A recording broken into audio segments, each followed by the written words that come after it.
Okay, welcome. Today I am going to be doing some potion farming because I got 69, probably 70 energy, and I need some potions in prep for my abyss run. So it's an easy way to convert a couple of hours into potions. But before we do that, we've got a few things we want to take care of. And good afternoon. It's a Wednesday afternoon here in Melbourne. I have a advancement event. I've got two heroes I want to take up. Level up, rank up, that I own. There's a 2-star Doctor Doom and a 5-star Mojo. Now, even though I've got a 6-star Mojo, it'd be nice to have this one up as a 5-star, simply because he's got some decent synergies, fun play, and then I can have him as a rank 2 and include him in some of my arena farming. So, pardon me. So yes, welcome to level up event, and that way I can double up my rewards because I get the Mystic Advancement Max, so 35,000 points, which gets me the milestones, and then I get all the milestones for the level up event of just generic level up event. So let's just do that one first. Actually, no, let's do something else first because got some alliance stuff to do. Oh, okay. Alright, no one's completed the path. Okay.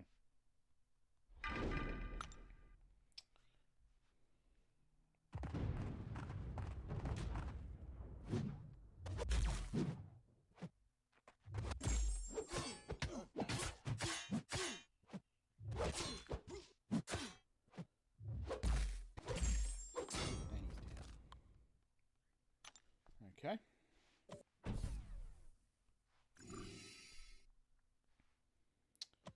And my Avenger's kill for this. Plus, because he's effectively bleed immune.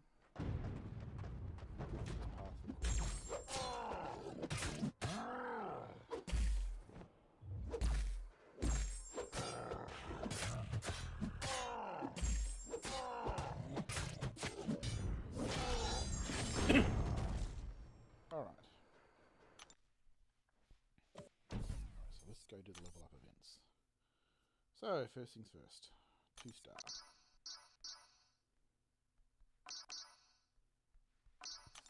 Okay. Use item.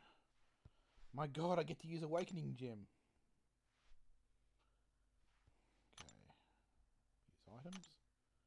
Actually, before I do, inventory, let's see what are the 2-stars we have. That might need... Okay. So currently, we're doing Voodoo. I don't try to spread my gems across evenly, or I focus on one, because if you max him out, that's the quicker you max him out, the quicker you've got a max sig zone next time you dupe. Trying to spread it across the all evenly, not worth it. Absolutely not worth it. Okay, so you upgrade. Get rid of those and just throw in a... Do we have any other classes? No, we don't. Might as well burn through these off classes because... Rank up.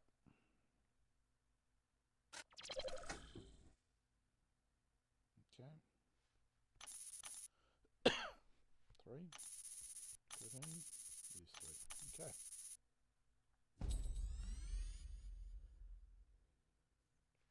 Rank up.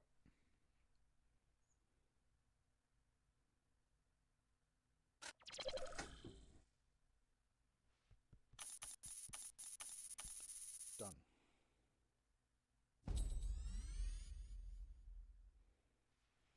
Okay, so taking a rank 2 up to max gives us 14,000 points. Now, but it doesn't max out my level up event. Only the class level up event gets me the 14,000. I still need to do some more class leveling events.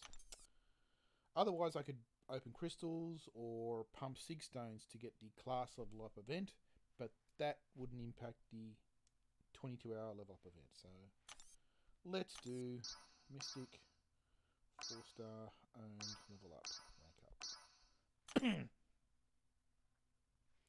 Let's do Mojo, upgrade. Okay. Now, oh, I have 2 rank up gems.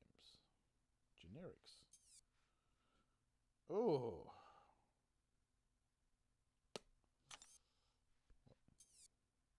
At max level. Okay, I've got 6 tier 4Bs, which I could use somewhere else. 15 tier 4. Okay, using the gem.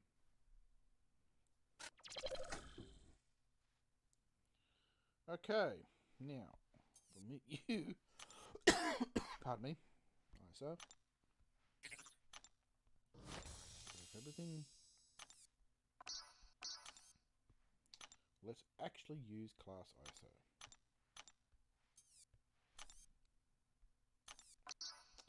Now, level up. You upgrade 33 of 35. I'm happy with that, with the overspend. Okay, let's just re-top up everything. And Mystic Advancement is maxed.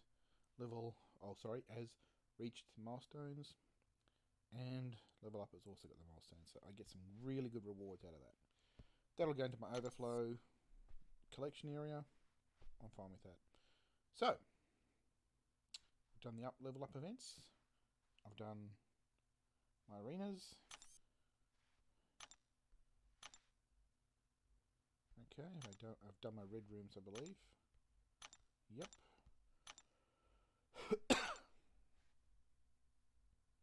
Yep, I've done my red room riffs.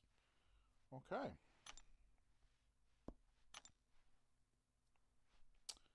Now, I went and leveled up my Archangel, which is Sig 200, to max rank 5 this morning. So, basically, it's going to be farming with Archangel, poisons, neurotoxins, and so on.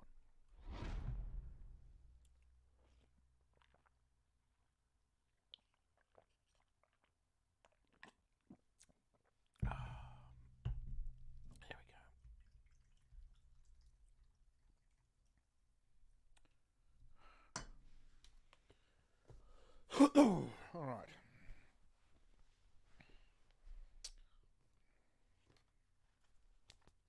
Alright.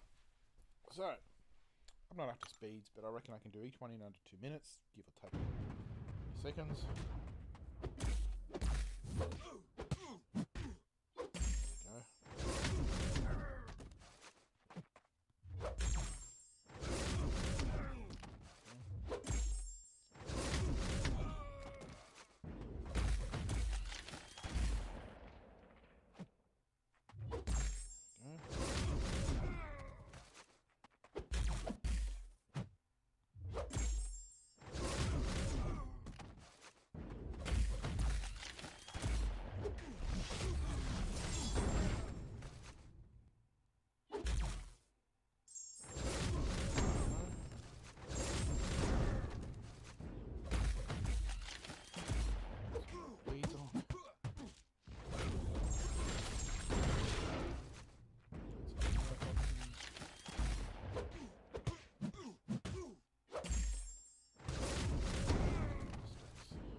Whoever joins, just welcome to come in, join.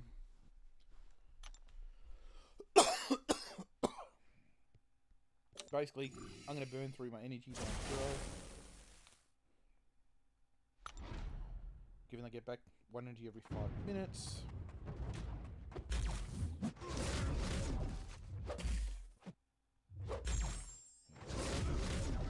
Given I get back my energy every 5 minutes. After 70 minutes.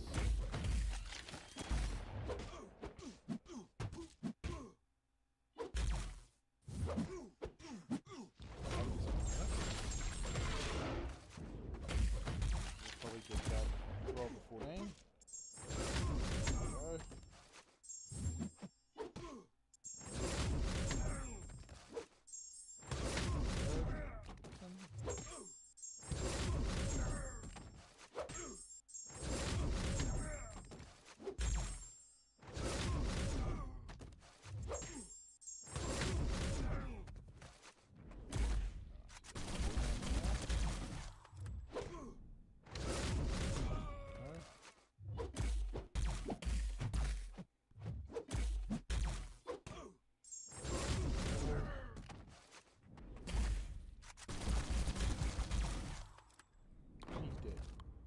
How many hits on that one?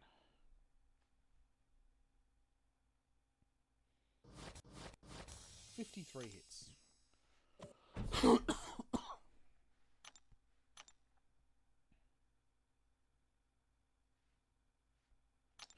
So far, it's been pretty good. For energy, unless it's already.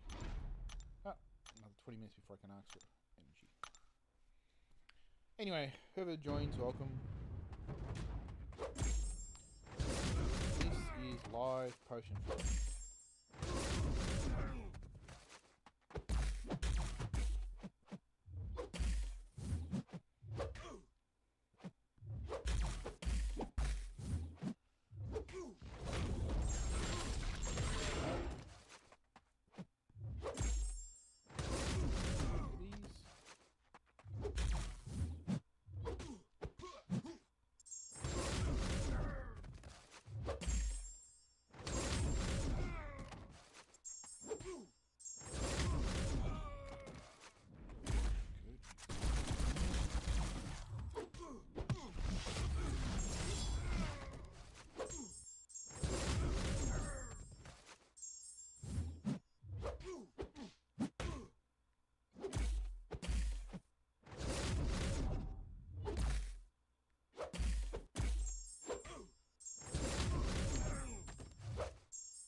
And he's dead.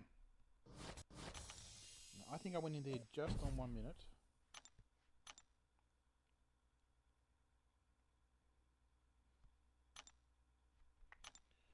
Alright, let's have a good. I'm not going to go replay the scrolls.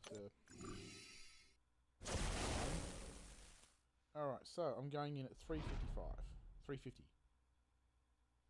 Now, when I'm taking time, I'm talking about time left on the energy refill.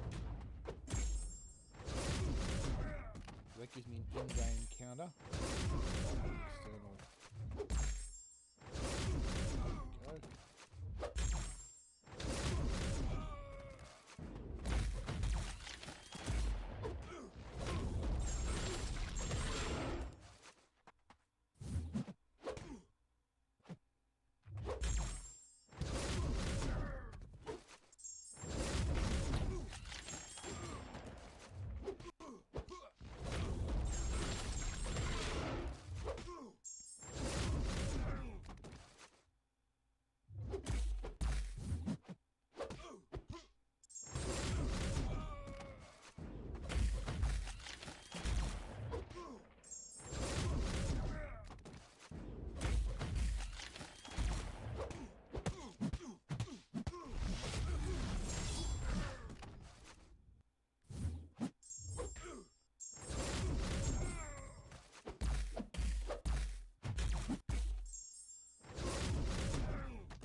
350 we went in. 222, so just over a minute and a half per. That's pretty good. Times 70.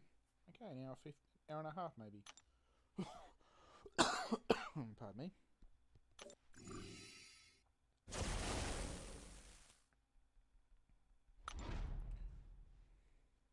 As for what team I'm using, well, I'm using 2 Quakes, a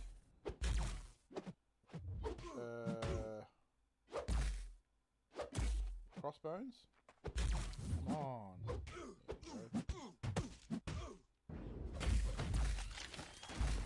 Crossbones, 2 Quakes, and a Hawkeye for synergy.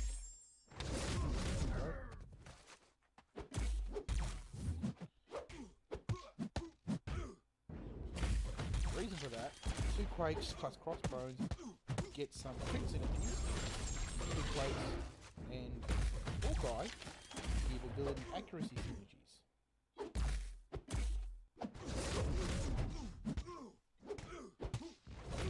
Which is meant to help block the bleeds. And your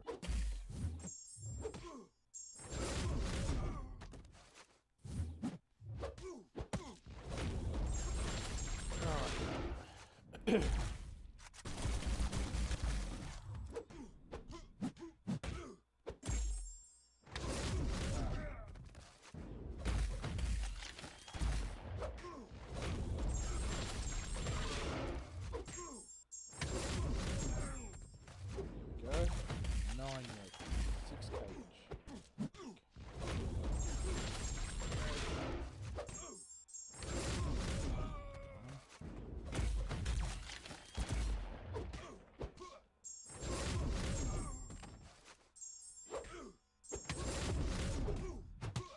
And you're about to die.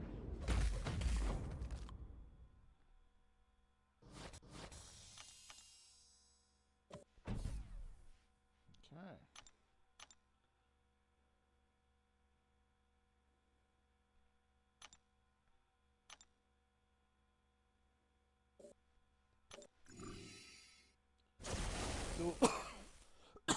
Still no one joined.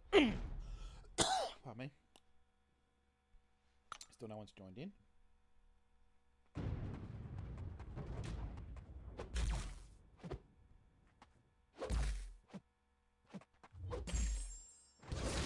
Some bleeds. Some poison. Convert those poisons into toxins like so.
No one's joined. Hello.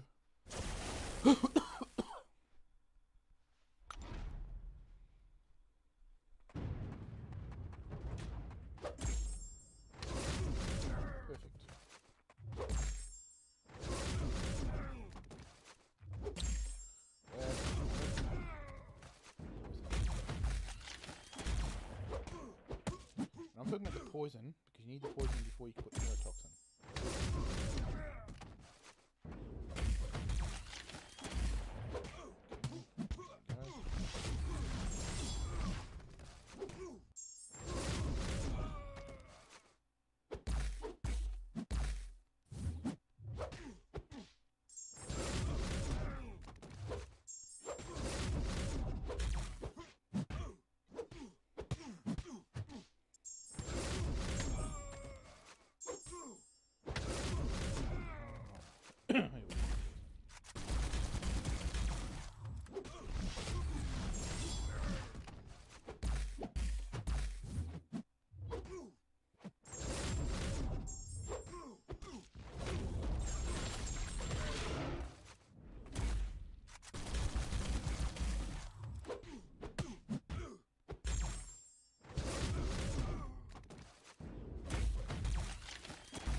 Now, I'm not running Suicides Masteries, so I'm not running any of that stuff, which I know. I'm not running any boosts. I could make it faster, but I don't need it faster. If I can do it in 2 minutes, I'm fine with that.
No one's joined. No one says hi.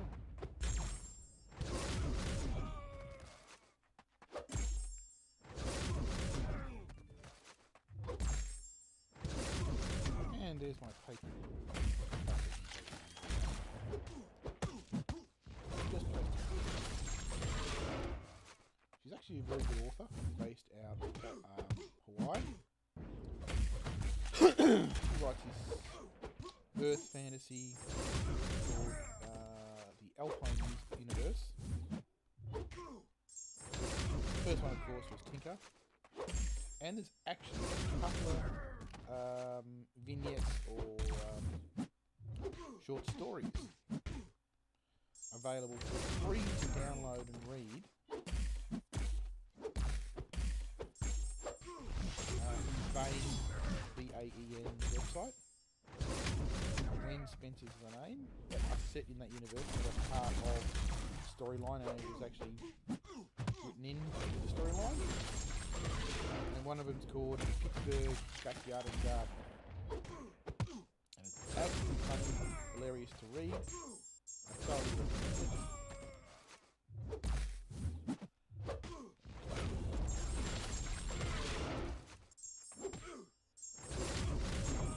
Go read that. It's a free download. She's got a couple of the free short stories and novellas. Novellas, that's the word I was after. Novella or short story. And she's got what? Tinker, Wolf of Rules, Elf Home, Wood Sprites. What's after Wood Sprites? There's something after Wood Sprites. Project Elf Home. 5 books. 6 she's currently writing. She posts snippets, questions, answers, scene issues, feedback from fans about continuity issues. Because when she wrote the first book, Tinker, she never thought it would actually get to the point where it would become a series, become so popular. And yeah.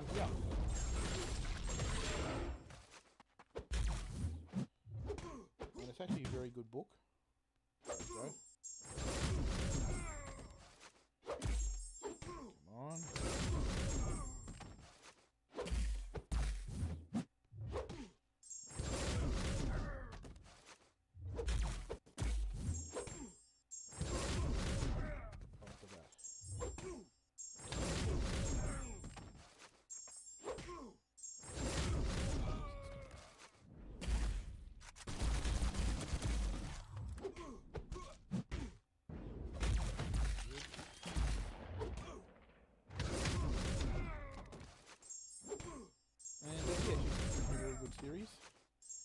And she does these whole things about what ifs.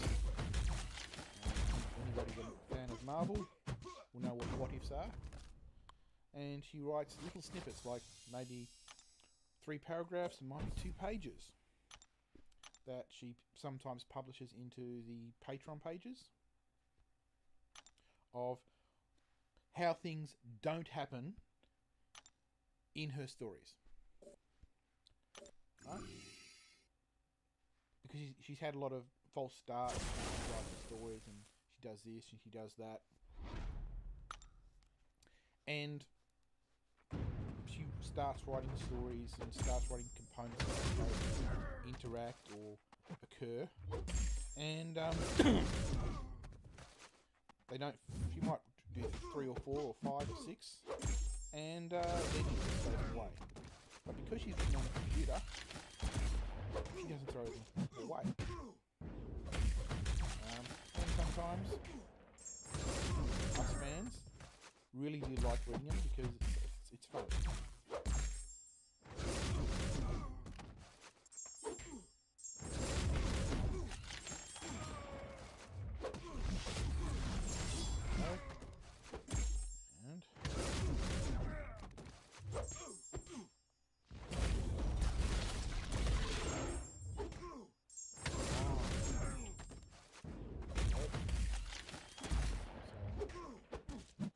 Want a story to read?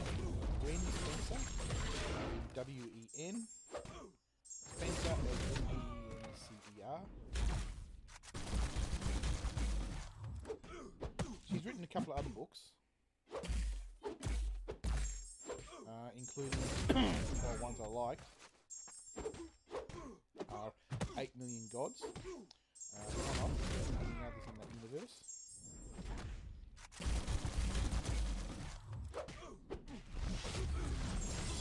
And it's also, anyway, the Alfheim series is a semi-magic series.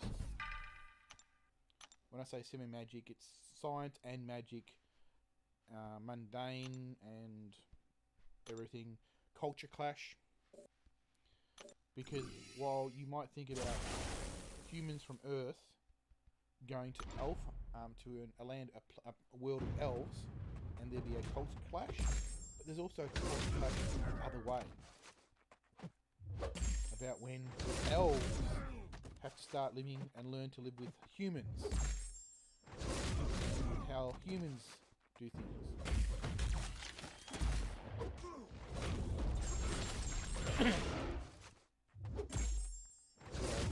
Yeah, it's actually a pretty good series.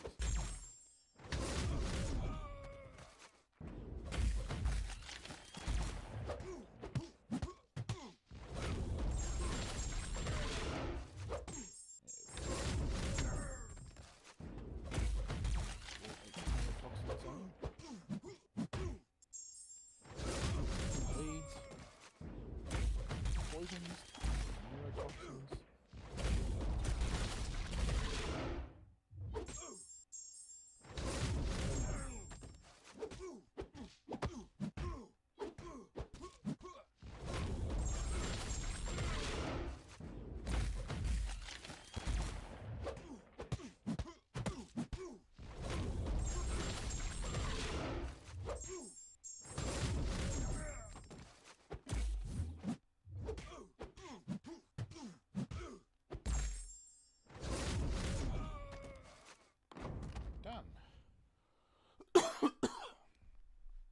I know some people will take Arcane Engineering with a crit team, like a mutant crit team. It's all basically what you what you like. Now I'm coughing because subconsciously I'm trying to reduce my breathing so it doesn't go into the microphone, and so I'm slowly having shallow breaths, and shallow breaths will cause you to cough like nothing on earth eventually. Having normal breaths, not a problem.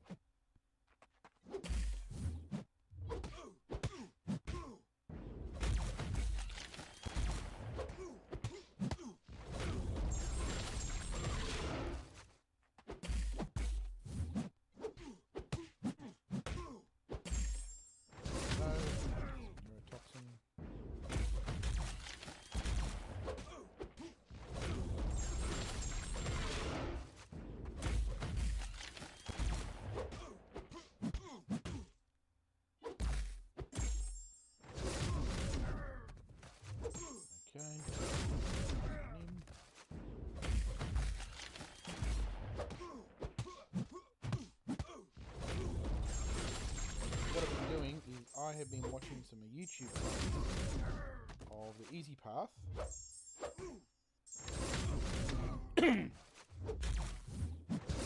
I've been thinking about changing around my roster. I'm probably dropping Heimdall and Quake instead.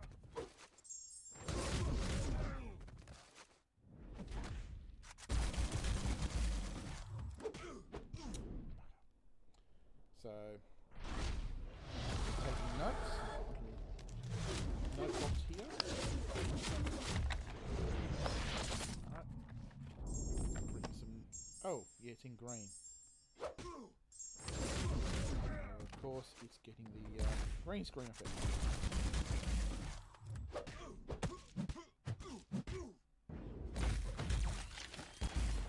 Alright. And on the notes of it's basically a small filofax with notes are in green as well, and green paper. I'm using a pencil though, not a green pencil.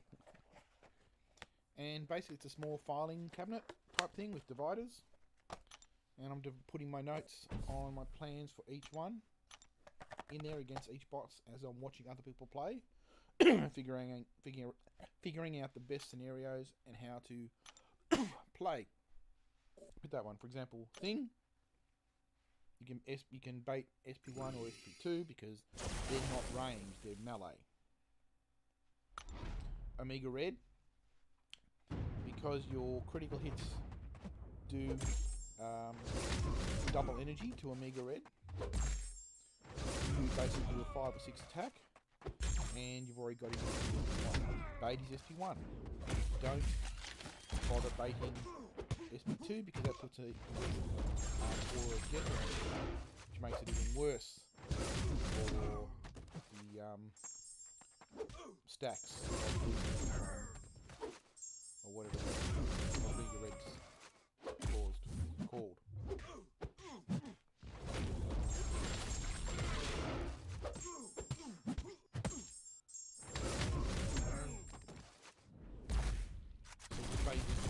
Quake. Oh, that's with both of them with Aegon. Quake.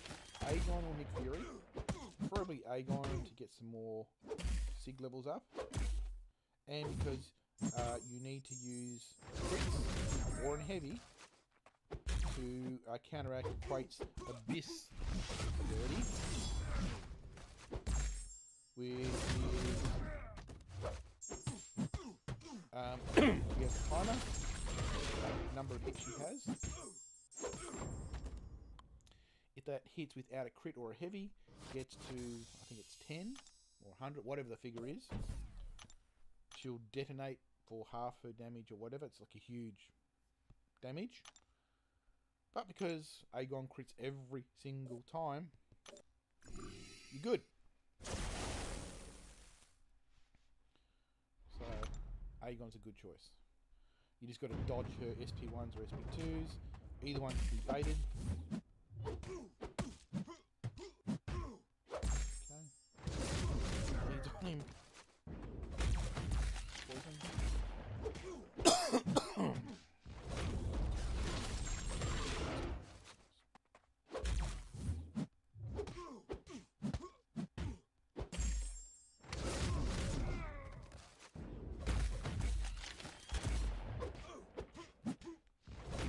Now if there's a synergy that affects, durations of neurotoxin, like that, with new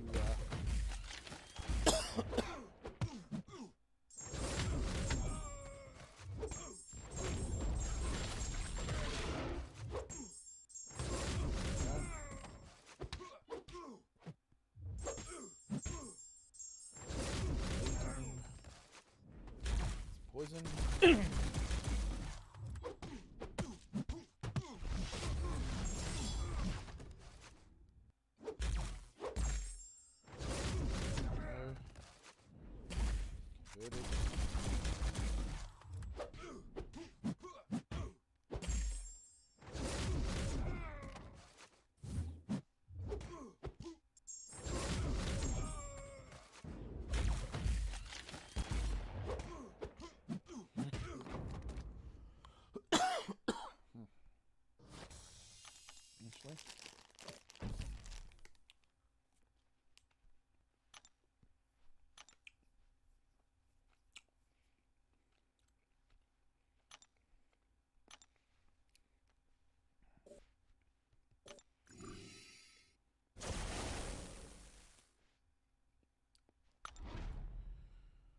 So we're down to 62 energy. Started from 70 plus. We've been playing for 38 minutes.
Oh, hello. Someone's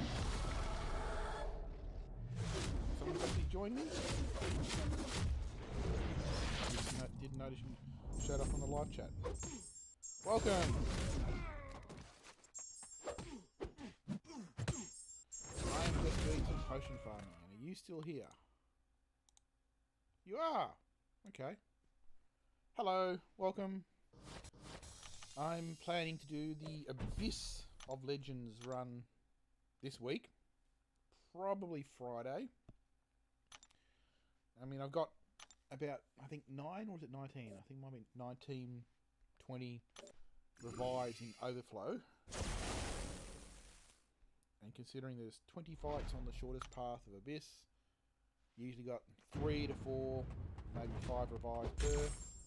I'm spending some credits on revives, but the more revives I've got, the more healing I've got without paying for credits, the better.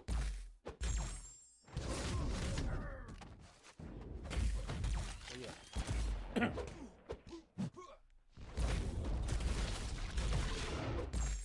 So you haven't played this for a while, have you?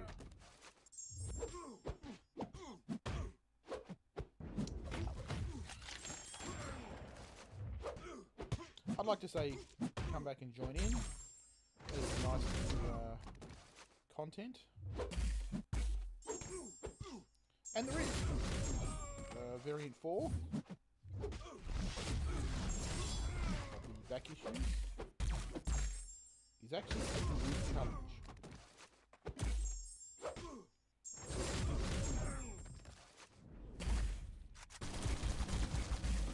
Would you like me to do a Realm of Legends, I won't say speed run, but full clear, using no healing potions, just one character? Or have you left?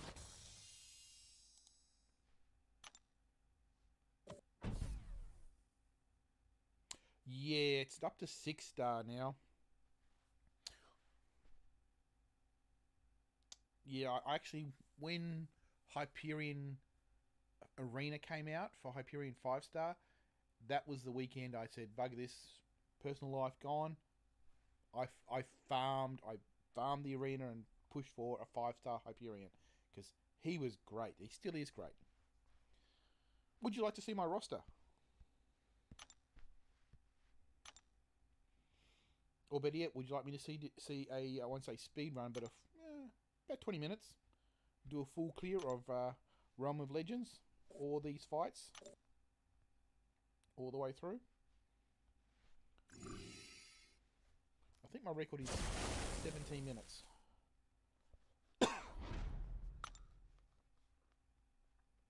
First fight usually takes about 5 minutes. The last fight is about 40 seconds.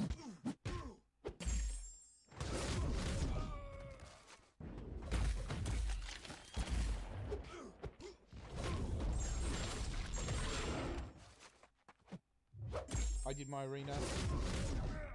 Alright, after this fight, I'll show you my roster and then do the the speed run. Anyway, welcome to the channel.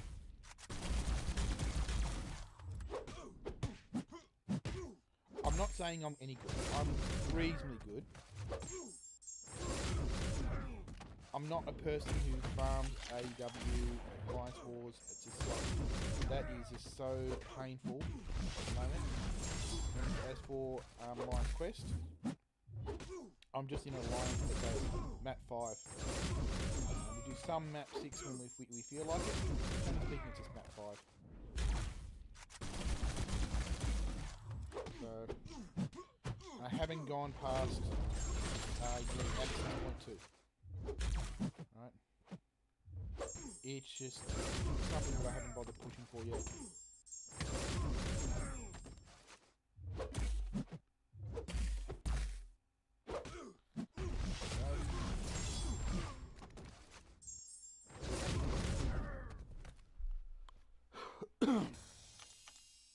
Anyway, I'm from Australia, hence Melbourne, Australia, and this is my roster. These are my 6 stars. Corvus, Night Monkey, Ebony Maw, Wasp. Corvus is the only rank 2 I've got of my 6 stars, and he's just...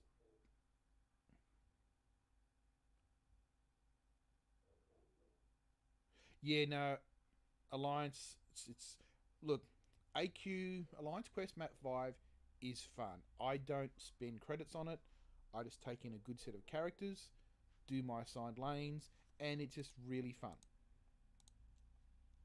Right, with Alliance Quest. Alliance War, I participate in it when we run it, but I'm not going out of my way to kill myself in that. I'll do my best, but that's it. I'm not going to go anything else. And for me, it's personal team that I run for the monthly quests. They take priority. Alliance Quest, next one. Anyway, so yes, I got Emma Frost, and then Alliance War, because that takes placement and everything like that. Mortar, Sabretooth is alright. Hood's pretty good. Killmonger's great. Annihilus is really good in certain locations. Taskmaster, okay. Invisible Woman, Thor, Jane Foster, Symbiote Supreme, Iron Man, Infinity War. Not bad. I recently, in 2 days, got my first Doctor Strange 6-star, and 2 days later, duped him. Hela, Green Goblin, Warlock. Look, Warlock is probably one of the best characters out there. He has just got so much utility, so great fun to play. I don't know if you've seen him, but he's great. Hulk, Ragnarok, Darkhawk, Korg, Gambit, Mephisto, Doc Ock, Captain America Infinity War, or Beardo, Nightcrawler, Mojo from the X-Men. Don't know how I got him, but yep. Bishop, Squirrel Girl. Squirrel Girl's fun. She just bleeds left, right, and center. Sentry, Kingpin, Punisher, Cable, Electro Sentinel, Mr. Sinister, Vulture, Red Hulk, Colossus. Colossus has been rebooted. They've gone back and changed his mechanic, and now Colossus is a killer. People are now taking Colossus up to rank 5 for their 5 stars. He is that good. Howard the Duck. Venom the Duck's better. Howard the Duck's crap, but Venom the Duck's the one you want. Captain Marvel, Cyclops, Spider-Man, Juggernaut, King Groot. And these are the ones I don't have as 6 stars. My 5-star roster is basically... It's easy to show you what I don't own. Right? That's what I don't own in the 5-star. But yeah, I've got some Max Sigs. I've got Blade, Captain Marvel movie, Doctor Doom is a Max Sig. Nick Fury is great. Human Torch is brilliant. Void is great. Venom the Duck is absolutely killer in some scenarios. So is Spider-Man. Aegon, of course, is the king one out there. But I'm just trying to get all these other ones ranked up. I mean, I got Omega Red. All of them. A whole lot of them. So, actually, my Alliance Quest has got energy, so I'm just going to knock that off on my assigned path. No, Colossus is way better now. He's absolutely great. I'd show you him, but he's great. My 6-star is... It's just amazing. I mean, he can get stacks of armor up. He has energy gain based on how much armor he has. Each armor now is also corresponds to strength, power. Oh my. Corvus is down 1 hit point. Ouch. So, but Colossus is huge. But the best hero in the game that everybody wants is Aegon. Aegon is the killer. So let's go in with Aegon. We want Angela for the Angela synergy. We want Heimdall. Where are you? Let's go for the 5-star Heimdall. 5-star. Right, I'm only going to use Aegon for this run. Where is he? There he is. And we want Loki. Right, and we want Nick Fury. The reason why we want Nick Fury, he has some really good synergies. If he's alive, he gives every hero plus 10 attack rating. I could kill him off if I want him. Otherwise, if he's dead, it's 20%. I could kill him off easy, real easy. Actually, it's hard to kill Nick Fury. Loki gets a better synergy for that. Heimdall has himself synergy, which is basically if you die, you come back immediately with about 6 seconds grace. You can heal up in fight, no matter what character. You can attack up, no matter what character. Bit more health because of Loki. Could use Thor, but then Thor doesn't give any bonuses to Nick Fury. And the Angela one is all Fury potencies are 25% more. Aegon hits like a wet noodle, wet tissue, when he starts. But if you haven't seen Aegon, if you've been 3-star Venom, yeah, you wouldn't have seen Aegon. Aegon is a ramp-up character. That 0 there in the middle, next to his number, is his combo meter that he can carry forward. Because he has the ability... Where is he? Abilities. 75% of his current combo meter in his current fight carries forward. Up to a maximum of 999 combo. And so, when you finish a fight, that is now your permanent new base combo. You add the next combo that you get onto the base, 75% of that, and so on. Up to 999 combo. Once you've got to 999 combo, you have got every single one of these things activating at the same time. And that means his hits, mediums and lights, are 6 to 4k each. Oh yeah, Seaton.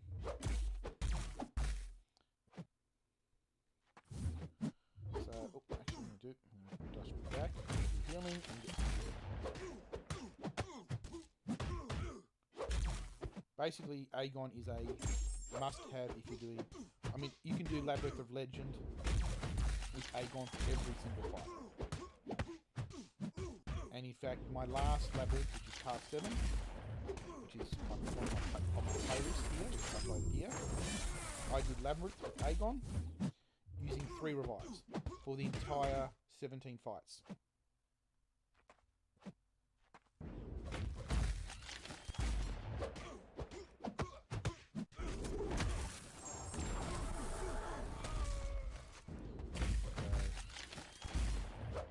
Aegon just makes the Maestro so much easier to do. I mean, look how he sits over there. 750. By the time I get to the last boss, which is Hulk, it'll be something like 5k per hits.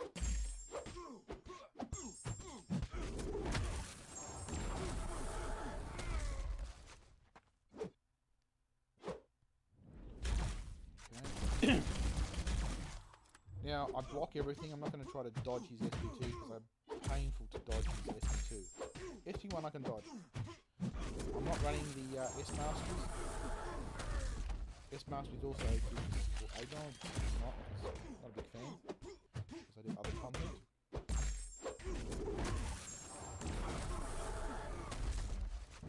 I tried to speed run to get the Legends badge for this month's event quest. I streamed it live a few days ago. 3 hours, 45 minutes to do 100% clear of Heroic and Master.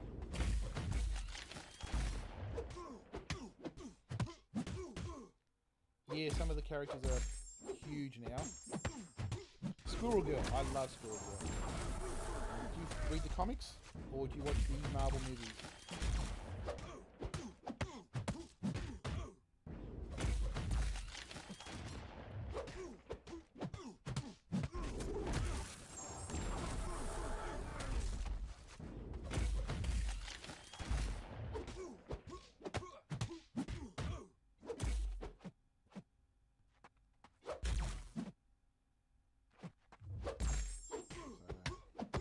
Because Squirrel Girl just looks like huge bleeds, she can big bleeds through block.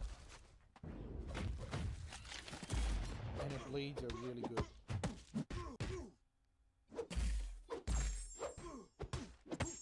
I mean look at the hits I'm doing now with 3.5k on the mediums and the lights. And I've only got a combo of 190, 200.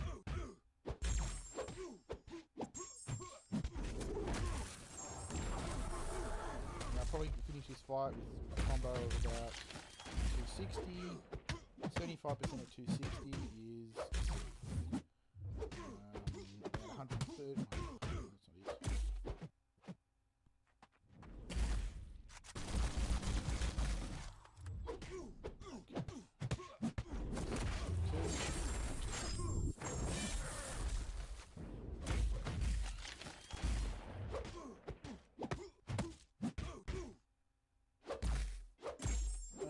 Movies. Yep.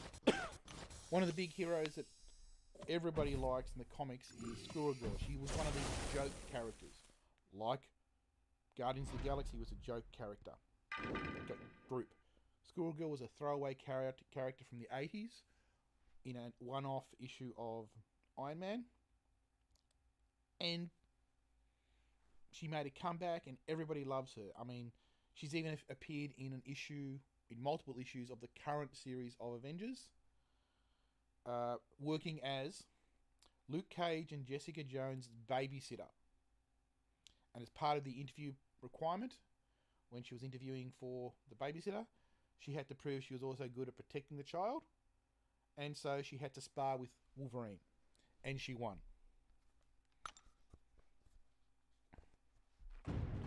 As a Squirrel Girl is just like huge fan on so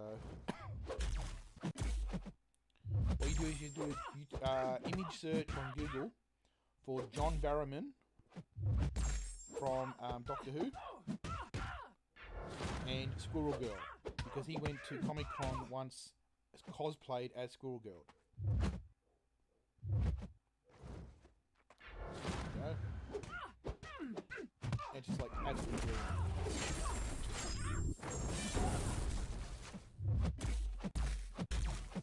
Go. I mean, look at that. His basic hits, even into block, are doing 2k hits now.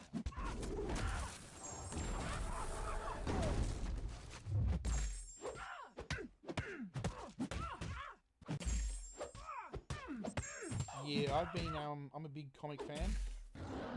I've been collecting comics personally since I was 16 years old, a long time ago. And I no longer count my comics in numbers, I just measure them in cubic meters. Because I'm in Australia, we use meters.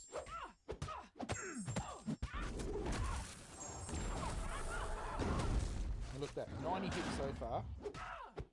And she's down to 35%.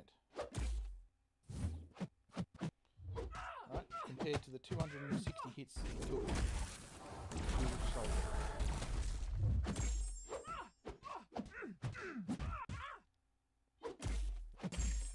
So, yeah.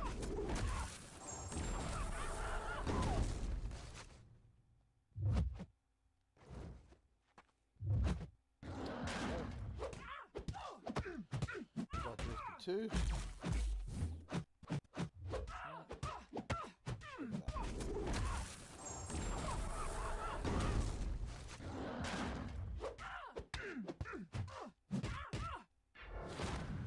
$144 hits versus 260 hits for the first boss.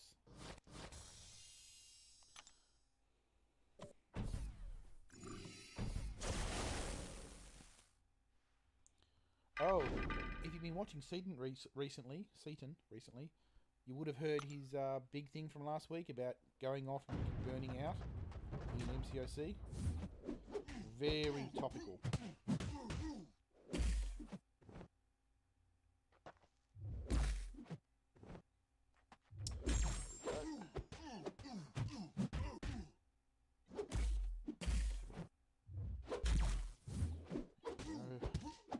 This is actually one of the fights I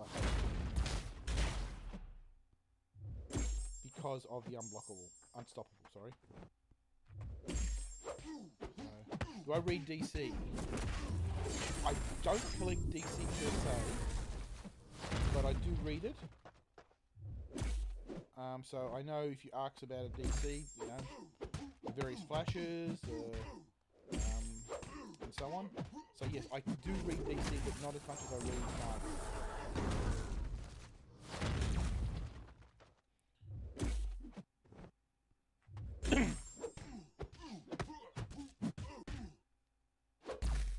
Yeah, everybody's commenting about Seaton's comments.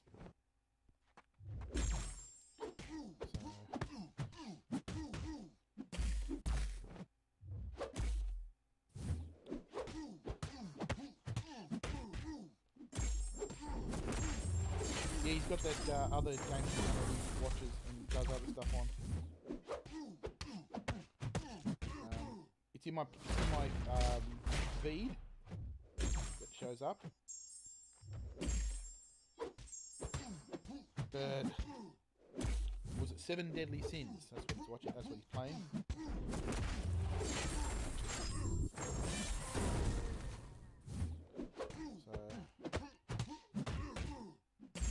Haven't really got into watching that other stuff that he does.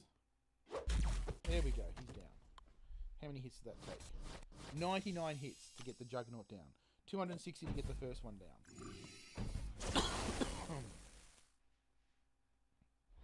But look, good for him. He made his made his choice. He didn't post it on the. Look at that, 15k, 16k hits. But yeah, Seaton did his post. And but the thing is, he did it on a forum that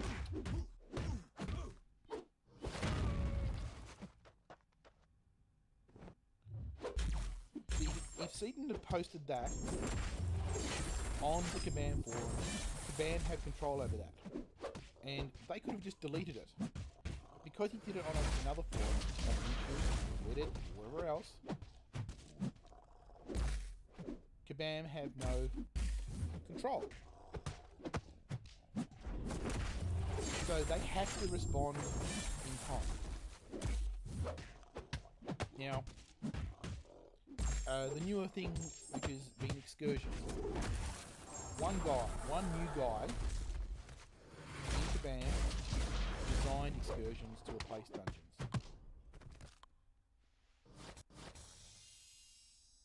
Oh, I don't doubt it, because it's basically Japanese manga type game.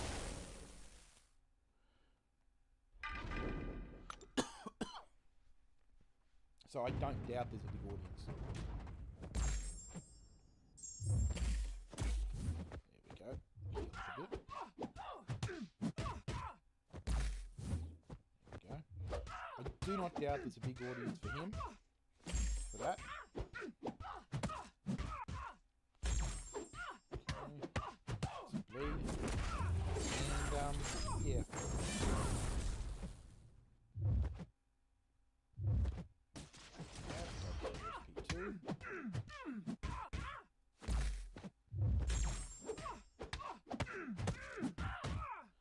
series that I'm watching at the moment of other people playing games is Kenshi,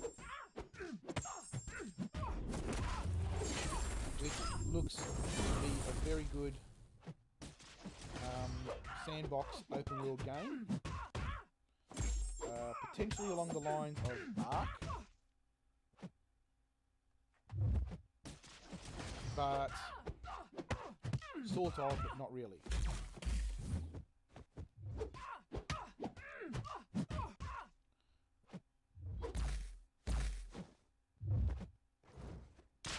I used to play Ark for a while. Ark Survival Evolved. Very fun game.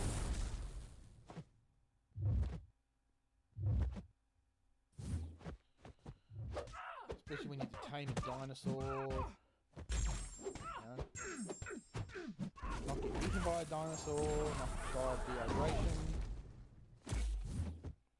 And poop.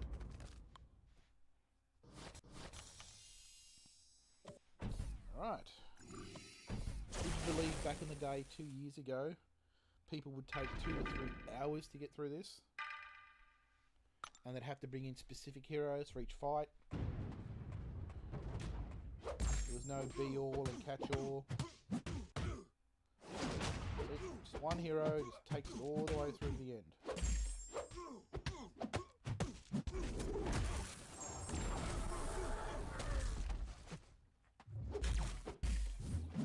There we go. So what other games do you play other than 7 Deadly Sins and you used to play MCOC? MCOC.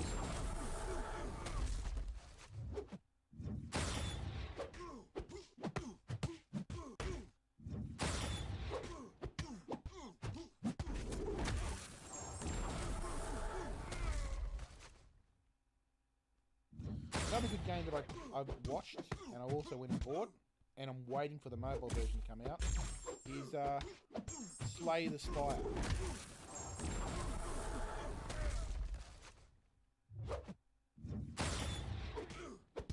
I haven't done any gameplay myself, but it's actually fun to play.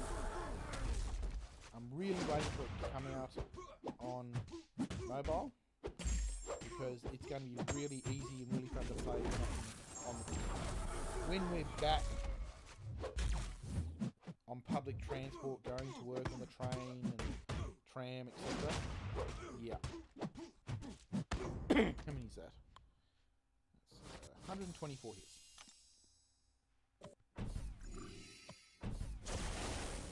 Yeah, I do like Slay the Spire. 568 combo carryover, so I get all of the hit meters for up to 500, which is why my mediums and lights are doing such good damages. This is a ramp up character of over multiple fights.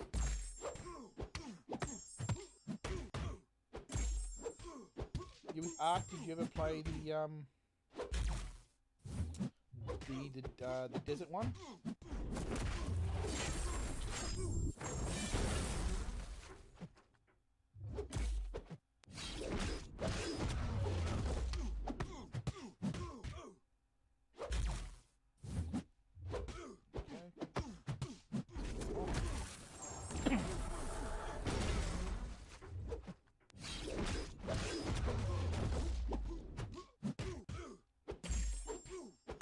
I ran a private server for a group of my friends for a while for Ark, and we had a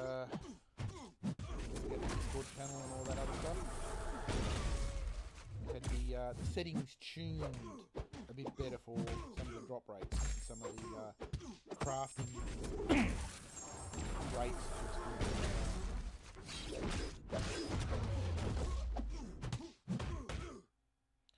The best one, of course, was always playing the Ark, taming a bird.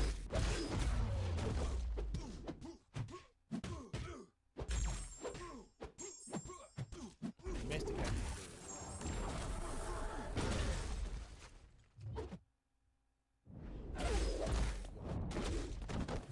Oh, I just lost a combo.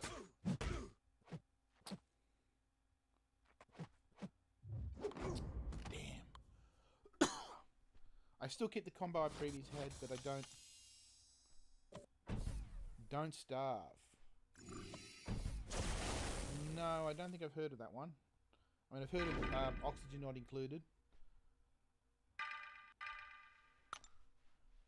But no, I've never heard of don't starve.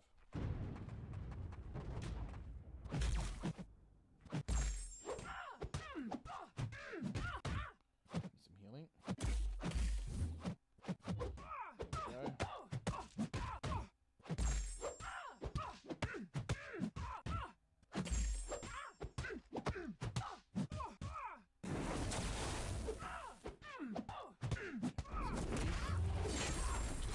So what's don't starve like?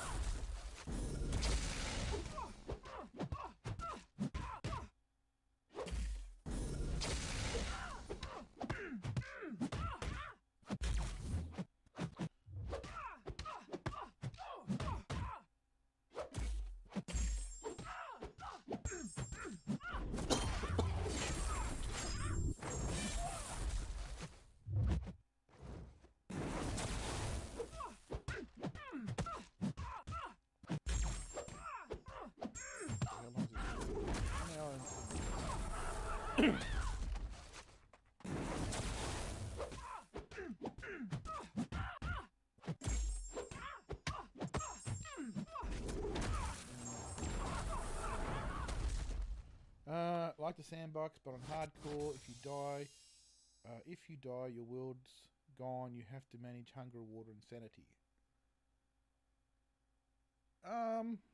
Okay. So is it set in? Is it a mod for an existing game, or is it a game in of itself?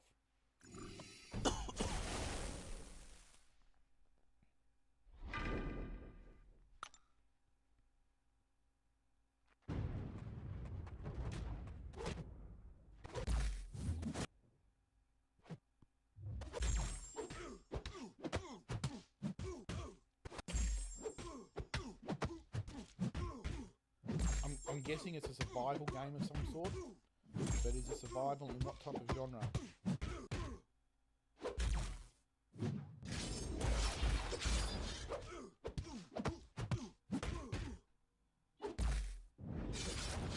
That's a game by itself, okay.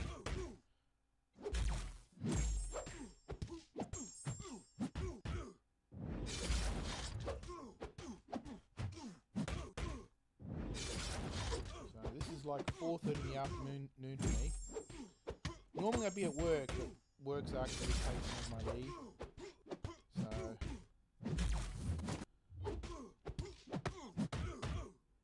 So I've taken my leave for May. To help with this C word issue.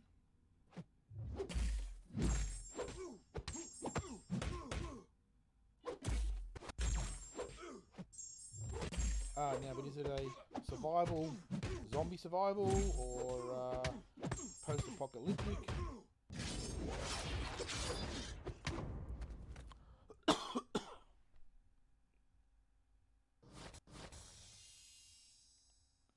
So it's challenging. It's not hard, it's challenging.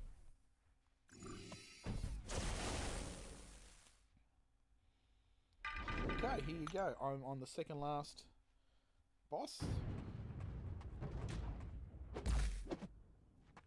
I mean, you look at that. 5k hits. 2k hits through block.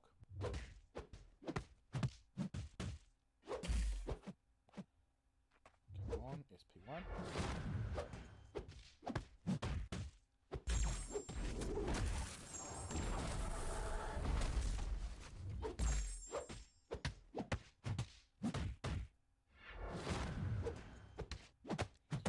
Question. Is it a PC or a mobile game?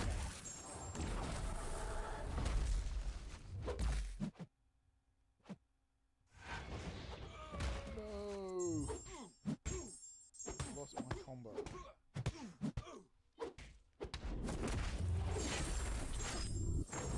Lead for 7k.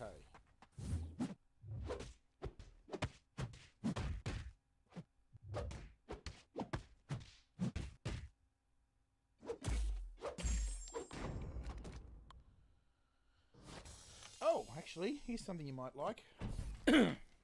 This.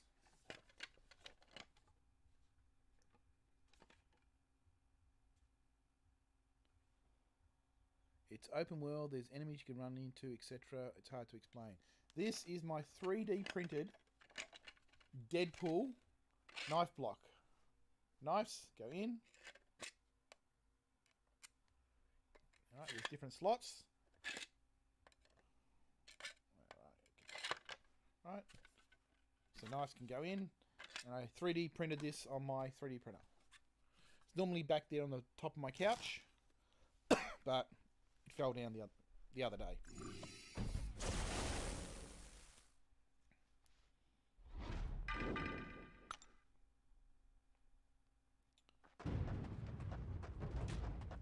Don't Starve. Is that the one that's set in a snow biome?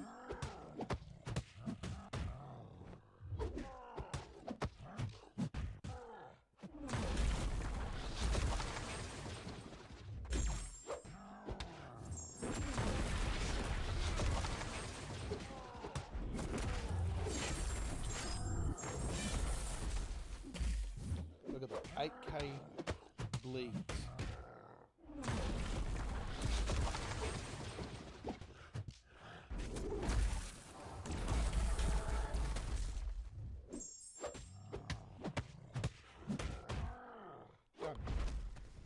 Alright, I don't know how long that took me, but it was really reasonably quick. Without using any healing potions, just getting a whole lot of healing potions. Because I remember seeing a survival game. Yes, you had to have fires running at night, etc. and so on. You had to be quiet and so on. Is it a first person or a third person?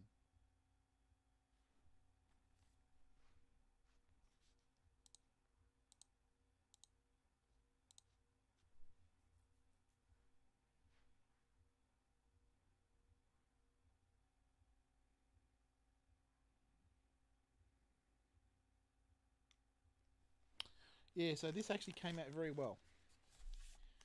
I downloaded the plans because it's a full-size bust. I just downloaded the plans from the internet, and on my 3D printer that I made it myself, but this is printable in 4 parts because there's a top part here, bottom part here, and 2 parts for the shoulders, neck and shoulders. And you could print that on the printer that you could buy from Aldi. Are you in Australia or in another country?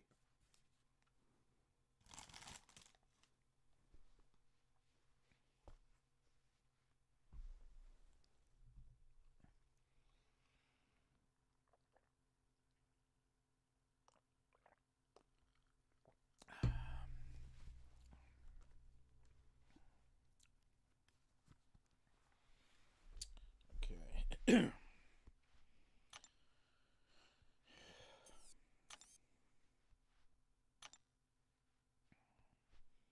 Let's have a look. How much overflow have we got? New Zealand. Okay, so it's about 6:40 your time. So let's have a look. So I'm getting a bit of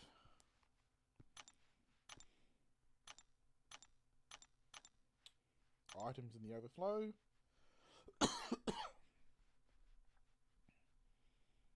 So yeah, so look at all that. All those healing potions will help me, potions, for when I do my Abyss run. As you can see, I've completed Labyrinth. Got all those nice, juicy rewards. See, got him. Got all those rewards. Now, I want to do this one to get all these juicy rewards. Pardon me. 20,000 6-star shards, a 6-star awakening crystal, a tier 5 class catalyst, which allow you to take a rank a 5-star, sorry, a 6-star to rank 3. Oh, all those materials for ranking up characters. I don't know when I'm going to be completion, which is all pars, and it's only 5. So yeah, but I should do that one on Friday. Should take me 6 to 7 hours to do this fight. Actually, would you like to see? I mean, I can take on the boss, the first one. Let's go in with the team that I plan to go into. Deadpool, Human Torch, and Quake. Pardon me. What the hell? Let me just change the banner.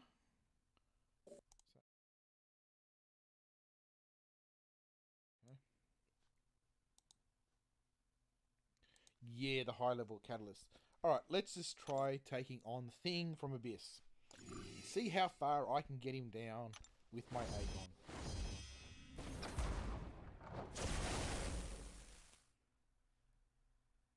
I'm not using any boosts. I'm not going to do any revives.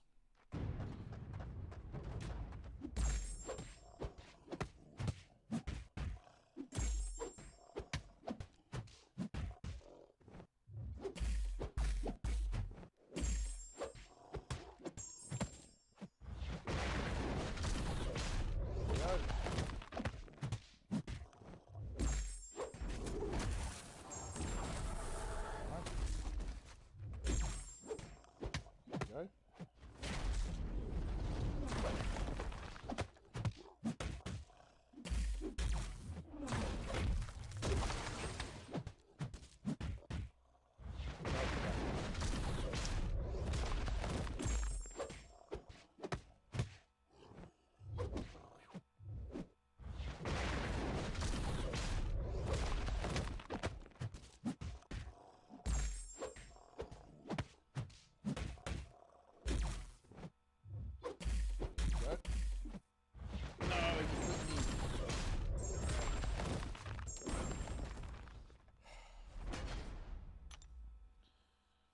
So yeah, that's 2.6 million. And I'm doing bugger all of that. When Cenan came in the first time for that, he did. He got down by about 10% of his health, so down to 90% left to go before he died. And that's Abyss. Really hard. I mean, with Labyrinth...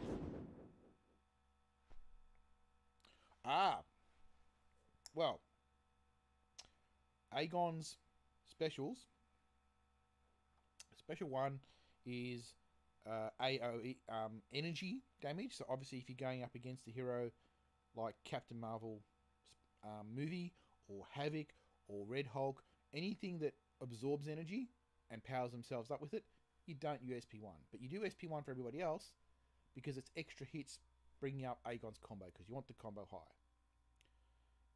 If you've got someone who isn't bleed, SP2 is useless. SP2 is good for putting a bleed onto any bleedable person. And his SP3 is his ultimate, obviously. And his SP3 will do a a stun for like up to 10 seconds. So you can get in there and just hit the person multiple times. So basically you don't want to do it until the person's just done his own special, bringing the energy down. So it's a learning curve with SP1s, SP2s, SP3s. But Aegon has a nice ability that once you've got up to 100 combo, any debuff you get, yeah, it can be done though. But with Aegon, his ability is once you've got the 100 combo or above, any debuff you get, as soon as you make a critical hit on your opponent, you shrug off the debuff. So poisons, bleeds, frost, all those other ones, you just shrug them off. So, yeah.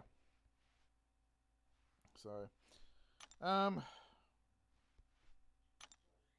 Yeah, so it's fun time. Yeah, it's really, really long. Um, Actually, no, it's not 10 seconds. It's up to 10 seconds based on how big your sig level is.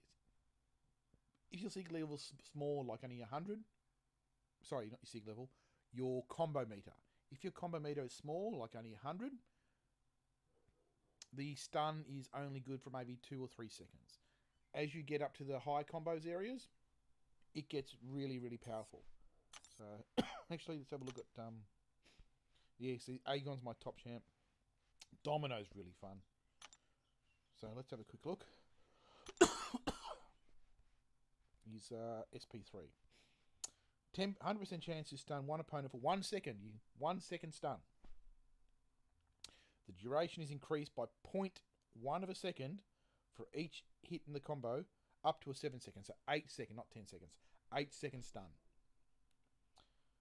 But if you've also got some certain masteries, they can increase the stun duration. So yeah, 8 seconds plus masteries.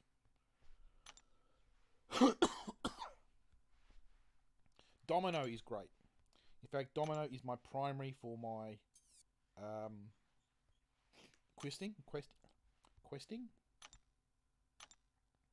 It's basically, I do everything with Domino for my monthly quests. So let's put Domino in. So Domino, Nick Fury, Quake, because Nick Fury and Quake together give the best buffs for everybody else. And for Domino, I need Red Hulk and Massacre.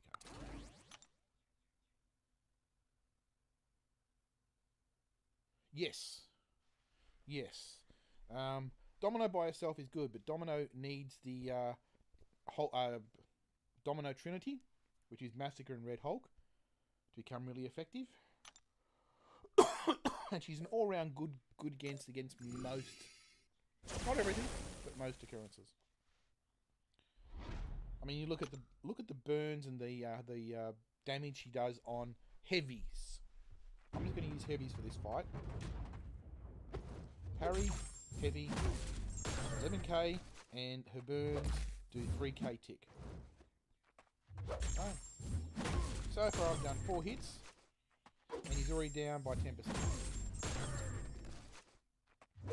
And I'm just using parry and heavy.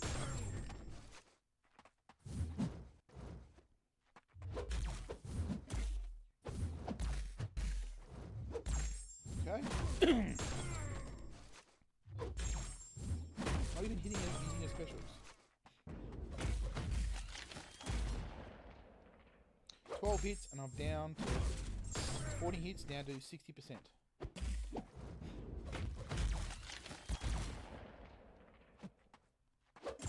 Right. And it's just like that. Rinse and repeat.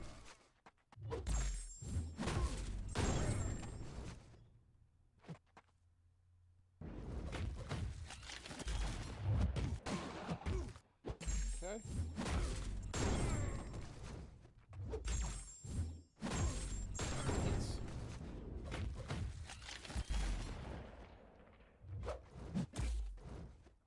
Now, of course, she's not good against. This method is not good against Human Torch. It actually makes the torch stronger. It's not good against Mephisto, because Mephisto actually gets stronger with each flame. It's not good against Havoc.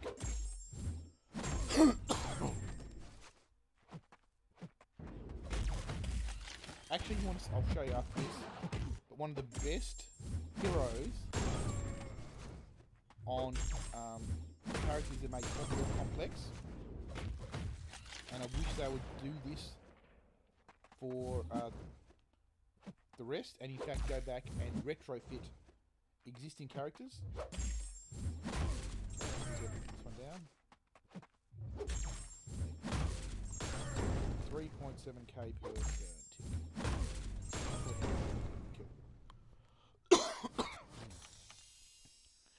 Okay, so let's get out of this, and I'll show you what I think is the best thing they ever did, but they did this about 4 months ago, for one champion only. One champion has this. And I do have him, so only as a 4-star, and it's Sunspot. And his synergy bonuses increase based on his Sunspot signature level. So at max sig of 99, I get the max effect. If it was sig 0, unduped, I would get the minimum effect. Right? That increases by the Sunspot signature level, makes it great for just, oh, do I just need him as a support character? No. He does great things for increasing bonuses based on his sig level. So you have to pump stones into him or dupe him higher to make him better. And if they should do that for all the characters. I would love it if they did that. But he's the only character to do it. And since then, they've never done it again. Let me show you Squirrel Girl. I will take Squirrel Girl into the soldier. Let me just get the Squirrel Girl. She's skill. Do I have a 5-star? Okay, 6-star it is. Alright, so. Alright, I want Nick Fury. Luke Cage. Luke Cage. Don't want that one. Don't want that one.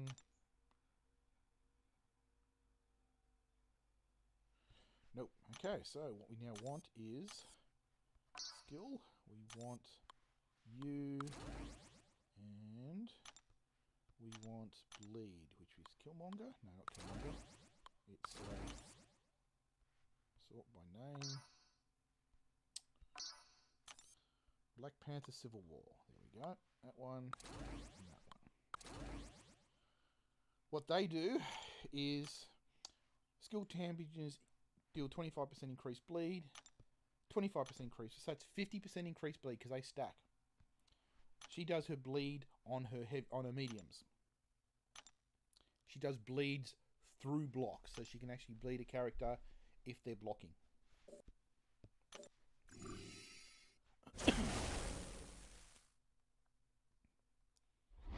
Right. Let's do Squirrel Girl versus Winter Soldier.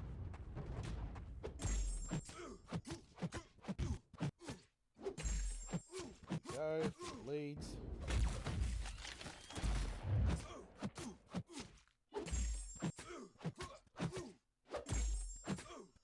8 bleeds. And she can do pretty good. Then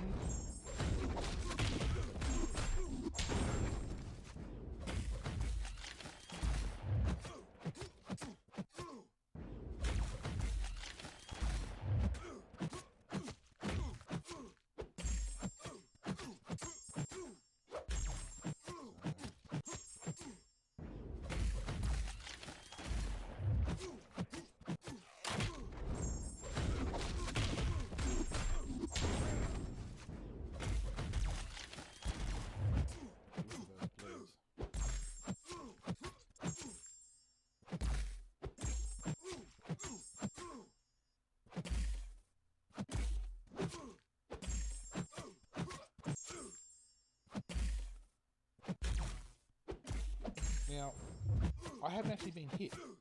She actually uses her combo meter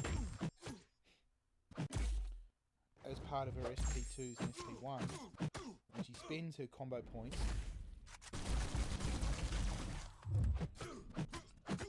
to increase her specials.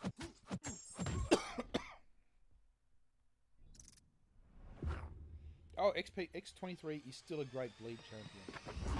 And because he also works great against non-bleeds, so robots, it's amazing.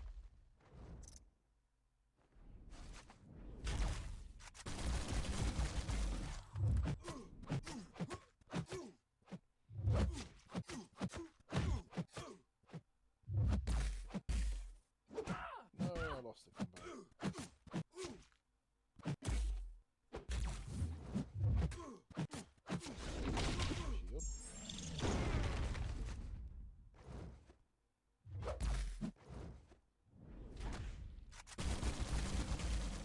But I don't know if she's the best bleed champion. Blade's still very good.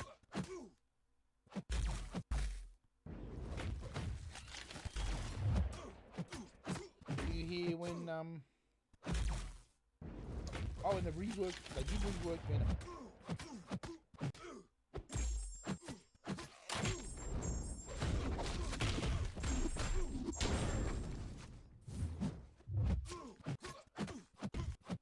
Venom is now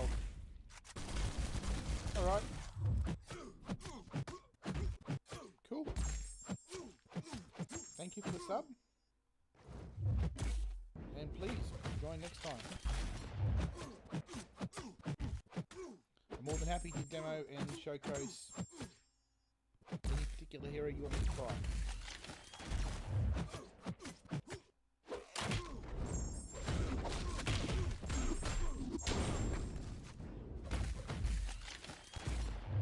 Have fun and travel safe.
So thank you, Slakin, for joining the channel. Glad to see someone's here.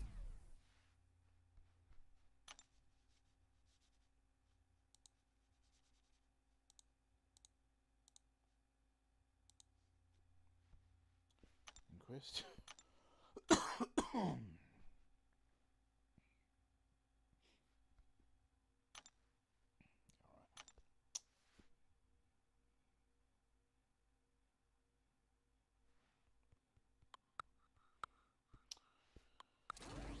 Kidoki, let's put you back on.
Domino can be good. Farming is good. Okay.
Well,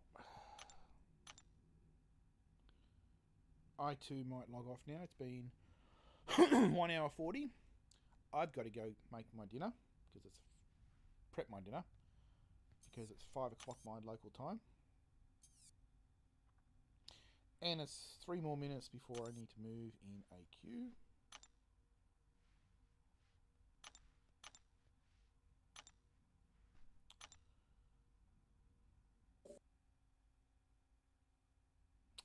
And we can go from there. Thank you all for joining this.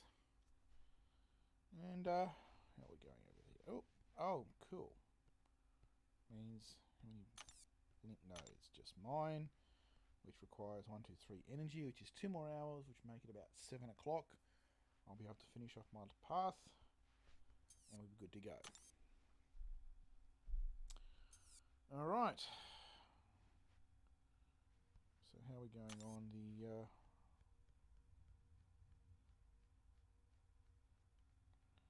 Yes, look at all those. So how many items is it? 236 items. 3,600 items. 46 items. So, quick off the top of my head, that's approximately 300, about 3,900 items, which means let's describe this in a database. The database table would more than likely have a few columns. I would see the columns as being minimum of 4 entries. It'll be the primary key would be username. So actually maybe 5 columns. 1, 2, 3, 4, 5 columns. 5 columns. Username. Okay, or user ID. So whatever my name in a foreign table, it'll have a entry, and I'm ID number 10075328. Right. The next would have type. So it'd be primary indexed on username to make it easy sortable. The next one would be type as second index, because you could then just do a filter on simple enough select statement, select based on user ID, group by type, count, group. Simple as that. Simple select. It's indexed, returns really quickly. But it still means you have, for me anyway, about 3,900 rows of data. Now, I'm going to guess Kabam have this in the cloud. Right? They're not hosting it on their own data center. They're hosting it in clouds, be it Amazon Web Services, Microsoft Azure, Google Compute, third-party cloud service. Or they might even have it hosted on their own private cloud in a private data center provider. Possible, don't know. So,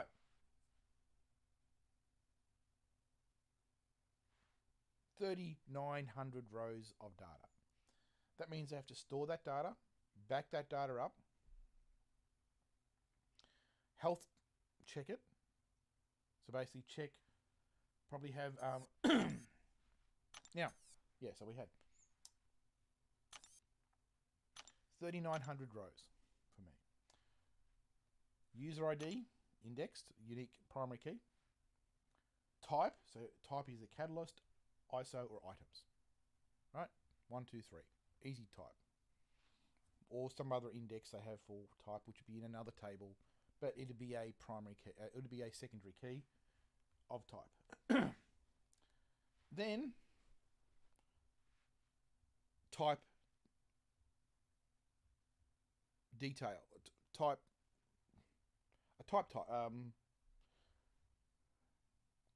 category would be category, which would be the one. Type or item type, the item type of the category. So for category 1, which would be catalysts, you'd have, oh, look at that. There are 5 types by 7. So 5 tier 1 to tier 5. Tier basic, and then the 6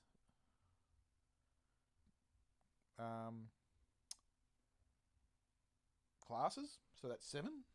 7 times 5 is 35. Tier 2 alpha, tier 1 alpha. So 37. On the assumption that we've got tier 6 as well.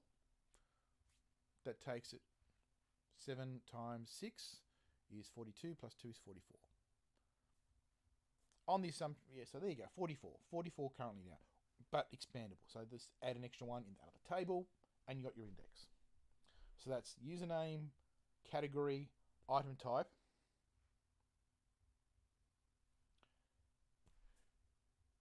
expiry. Right? Now, you could always... Now, you notice there's no filter here, so it doesn't make it easy to filter. So item expiry date, right? Or collection date. But expiry date would be easier, because when you get it and it goes in overflow, it automatically gets expiry. Because then you can make a trigger event, right? Trigger event checking every minute, every 10 seconds, every 5 seconds, whatever, in the database triggers. When current date, time, is equal to or greater than, because these might expire during a maintenance period, is greater than equal to anything for anybody's. So ignoring catalyst, ignoring category, ignoring user ID, for any of them, delete. So delete it out of the database. Just clean it up, purge it out. Done. Easy as that. Better yet, copy it to another table, those entire rows, or move them. So delete them, or copy them, then delete the original ones. And that's it. Just run that every second, every 10 seconds. Just run a trigger when that occurs. All that's requiring compute power. And in the cloud, right, compute power is charged at certain figures, 0.0001 cents per cycle of database transaction, or something like that. I have 3,900 entries that has to be checked every second, every 10 seconds for the trigger. Simple as that. Whoa. Anytime I do an index and I want to look at my items, you do a select.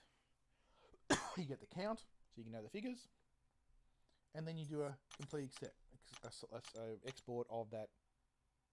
Select star from blah, where user ID equals my ID, blah, done. Simple as that. Right? Order by category, order by expiry date. Right? So that's 3,900 items, which means that information has to be transmitted to my tablet every time I do this. Now, this might be every time I log in and I'm not in a fight screen. So every time I go to a map screen, every time I go to a home screen, it has to re-download that to populate, right, information. Well, it has to populate that information there for that. Because that'll be easy as well. Select min of date, doesn't matter what item it is, for category, for user, right? Select the most recent one, the nearest date, and that gives you the expiry time. If less than 24 hours, pop it up here. Otherwise, don't bother popping it up. Actually, I don't know. Does it have days there? Anyway, 3,900 rows of data, usually in XML format. That's taking up a lot of bandwidth, but it also means it's increasing latency, which means things like my Legends run, depending on how often the data is retransmitted when it leaves a fight and comes back to the map scene, which has access to all buttons at that point and needs that information, could potentially impact a run. So in theory, you want to clean out everything that you've got before running. You want to clear out mail, you want to clear out your overflow, but your overflow might be where your heal potions are for a run, for a abyss run. Well, that's not a problem because you're after speed, but you're after speed for a Legends run. Similarly, crystal index. Well, you've got 3 tabs. You've got crystals, shard crystals, and specials. Right? Each one, same thing. Now, unlike the other ones, these don't have expiry dates. Now, according to some people, again, and other people, again, don't know who, pardon me, Kabam has some conflicting arguments. Some people have said that when you buy the crystal, that is when it's selected. Whatever the randomizer is and the random choice is, that's what you're going to get. Right? When you buy the crystal. It's not when you spin it, it's when you've bought it. That's when it's selected. Which means they would then have to store the results or store a seed value that will say, okay, this seed value, when applied into the randomizer tool, the rand blah, will always produce the same hero. Right? The same index in the hero.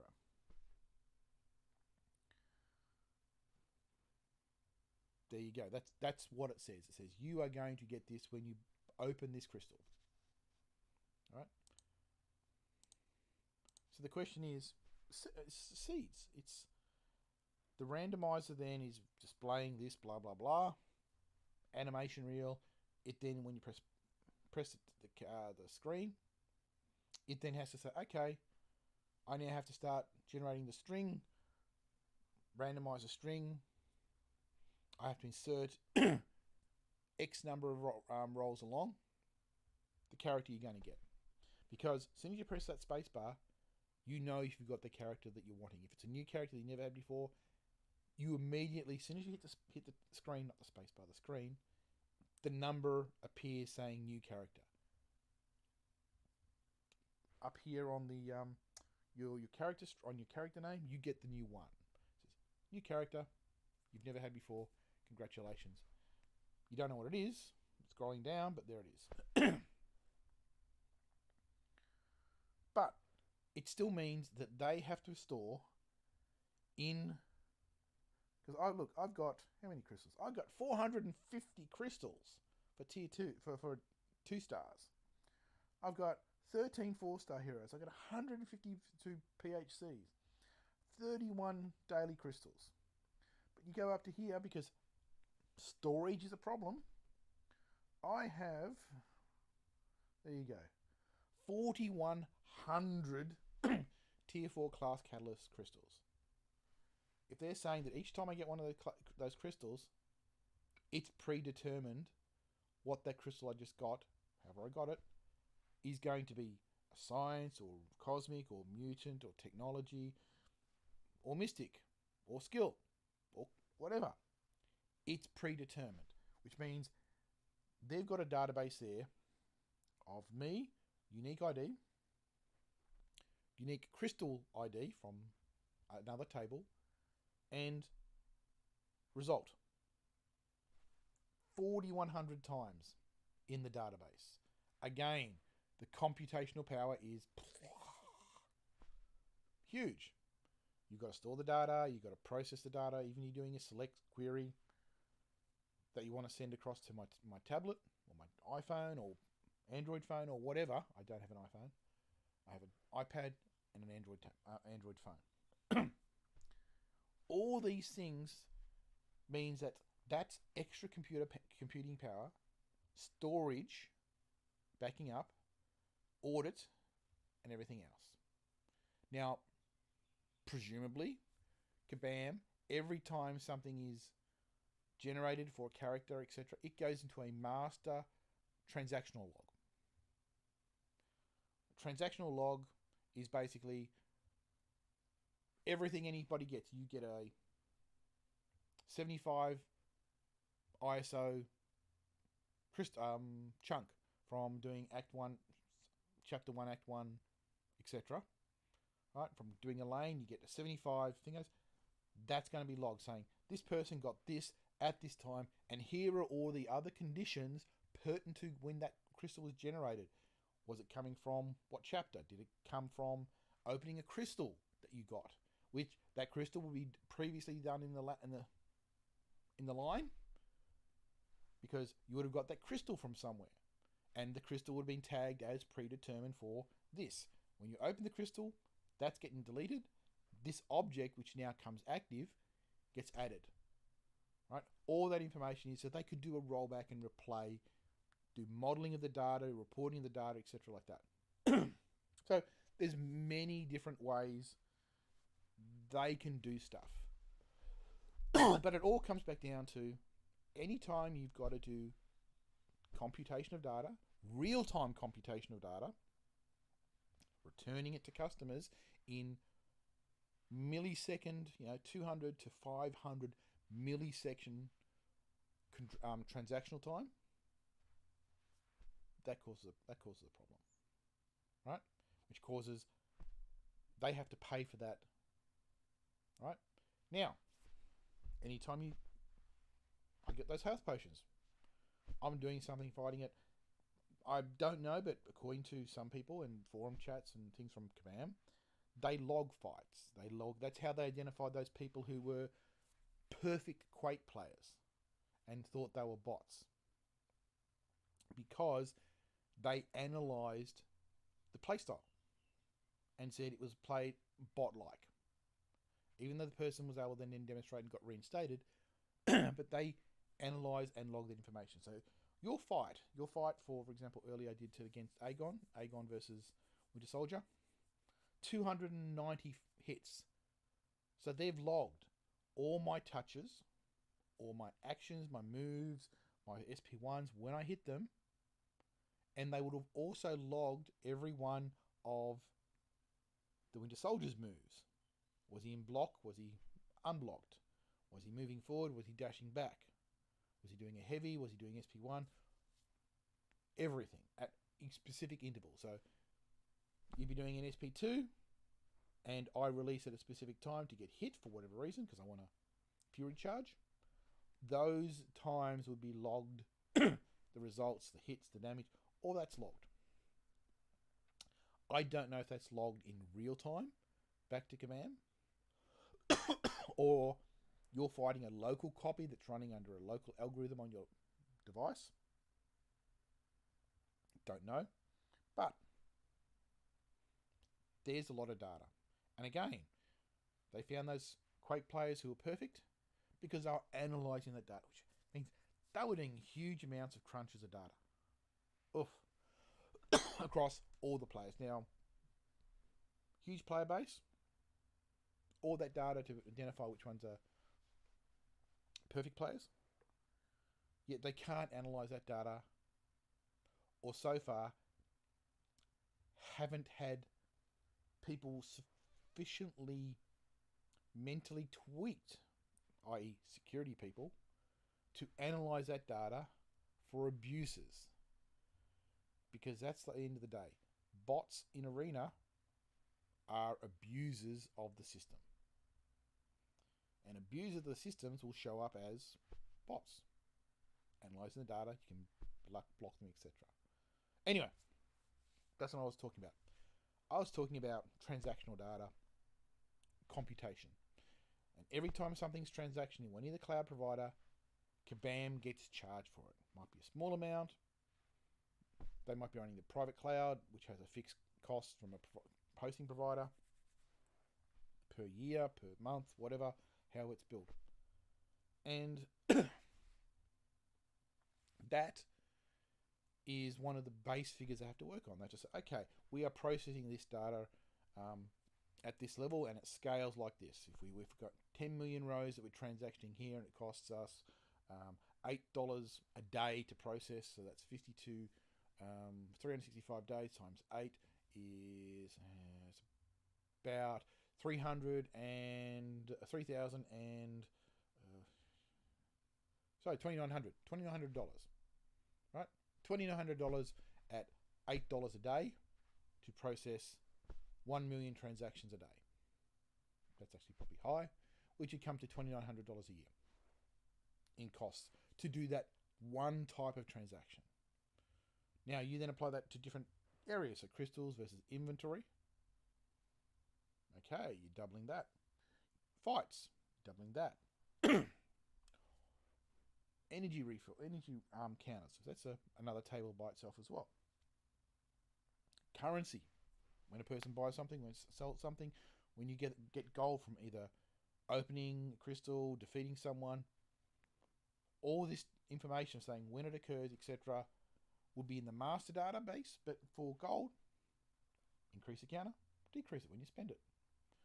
Credits, same thing. All this type of stuff, it's easy enough to do because it's just usually against a limited row. It doesn't need extra fields like date and time. It doesn't have overflow.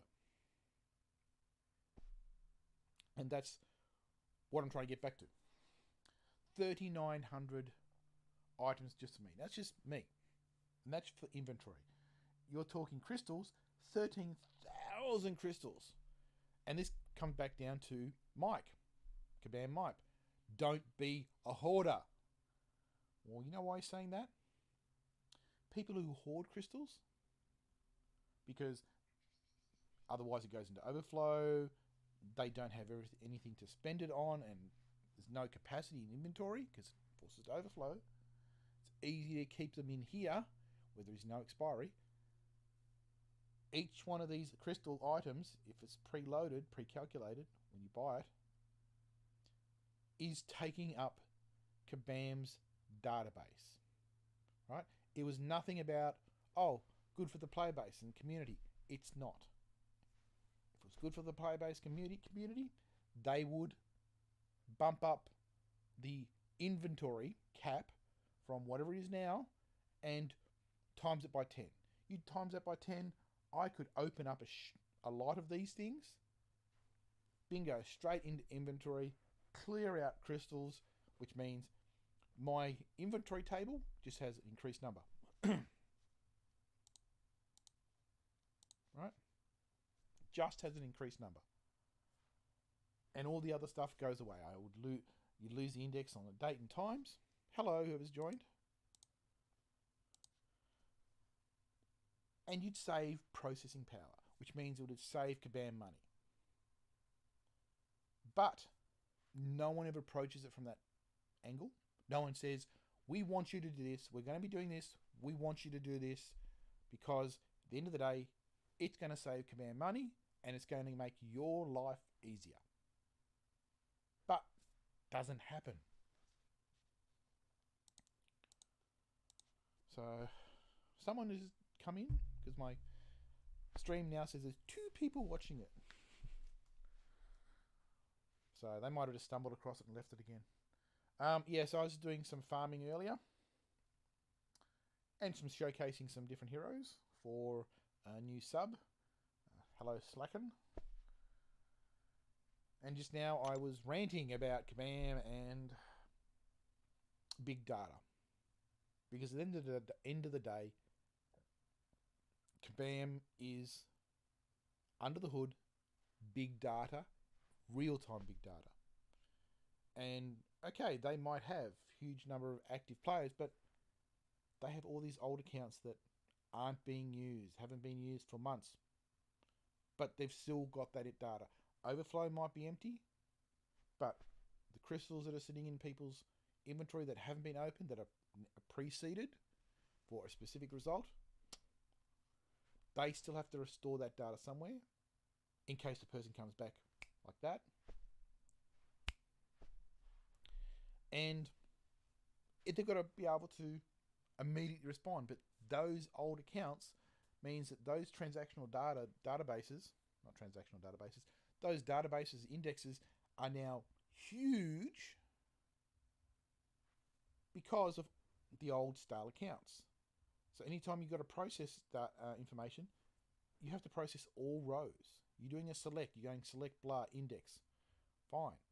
Index is easy. But if you're not doing an index, you're doing bulk data query, all those old accounts that haven't logged in are not going to do anything. And if you think about, okay, well, let's just do a bulk select on all these unique account IDs that have logged in, because I only want to see the stats of performance, etc., for the last, 10 days. Of people have logged in the last 48 hours or 96 hours, 4 days. The problem with that is you have to go to a different table, get those account IDs, which you'll now have a table, and join that with the other table. And when you do that, that also increases the costs for the selection, the select, in database terms, making it more complex. And when you do that, was that an inner join or outer join? It's a join. I can't remember which join it is. I know enough about databases to do stuff, but I'm not a DBA by profession. I analyze data because I'm a security guy, but I use low-level tools and massage the data from log files, or using a tool like I use Logarithm or Splunk or any one of those SIEM tools for incident events management and so on, or just regular log file parsing using sed, grep, awk, cut, and so on. Right, all that type of stuff. I use those tools for crunching data. But when you're Kabam, you are a real-time transactional data company. You're not a game company. You're a transactional data company. Right? The end device that may be interpreting that data is an app that has game and graphics, etc. But the back, that's data. And that data has to come out fast. It has to come out quickly. And that's my problem. And that's not my problem. That's my issue. Is that Kabam complain about the costs, complain about the performance, and they won't do the simple thing of, okay, let's make everybody's inventory 10 times bigger so the overflow goes away.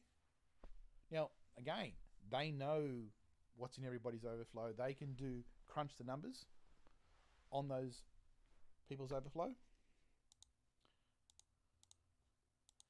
They could quite easily crunch those numbers and work out, okay, what's the mean modal, I forget, there's a statistician's number,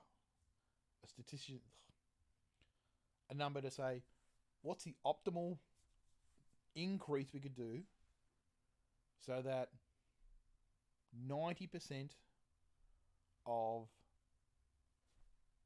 or 87% or 83%, whatever the standard deviation is, of the total list that's there, and reduce it to 0. so that we'd only have 17%, or what is it? The third standard deviation. I haven't done statistics in ages, but there's a bell curve and it's standard deviation to second standard deviation and so on. So that standard deviation is, 87% are translated to just a count number, number of tier 2 cosmic catalysts, right? And tier 3 science ISO. Just a number to that, done. Easy as. What they would do to say, get that, which means their processing power would go down, requirements to spend on maintaining that overflow. Because the only reason why things in overflow, they'll be able to say, okay, most people's overflows are consistent. It might fluctuate, but it's consistently at this level. Right? Everybody's players overflow. How many overflows? 3,600 from 3,900 for me. Other players, 6,800. Other players this, other players that, other players, only 1,200. Fine. But they keep that figure constant, and they'll be able to break down. Okay, he obviously has income. He has incoming expenses to rank up certain heroes. It's going to cost this much material and ISO and catalysts and so on, and using healing potions for the harder content and so on. So on. All that adds up, and they can model that data. Kabam could model that data, could be able to say, okay, taking down the second standard deviation on the top end of the thing, that reduces our compute power, our storage costs for backups, and everything. But Kabam don't want to do it.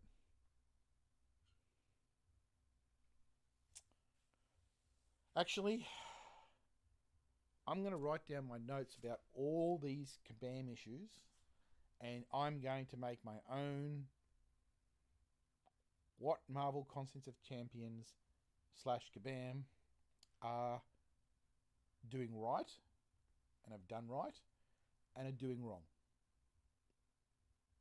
Now, it not necessarily pisses me off, but doing wrong at the back end, doing wrong for performance, doing wrong for everything else. And then do my own rant a la Seaton. Got to figure out what artwork I want to use for that. So, I have to find some good artwork and design that up. Put that in some GIMP, laid in the template, and post it on. Write down my notes on all the issues, and then read them off. I'll probably pre-record that one rather than stream it. Yeah. Anyway, it's now 5:30. I've been 2 hours and 11 minutes online. And do we have any crystals coming up? Another hour. See, there you go. Crystal. Timing crystal both for the daily and the 4 hour. Another index I've got to worry about. Right, table. Okay, table. My ID, crystal A, crystal B. When's it come up? Date and time it's available for you. It's something they've got to keep track of. And they've got to query that data and send it to my tablet. Every time I go to that front page, every time I go to the crystal page, there is a timer there.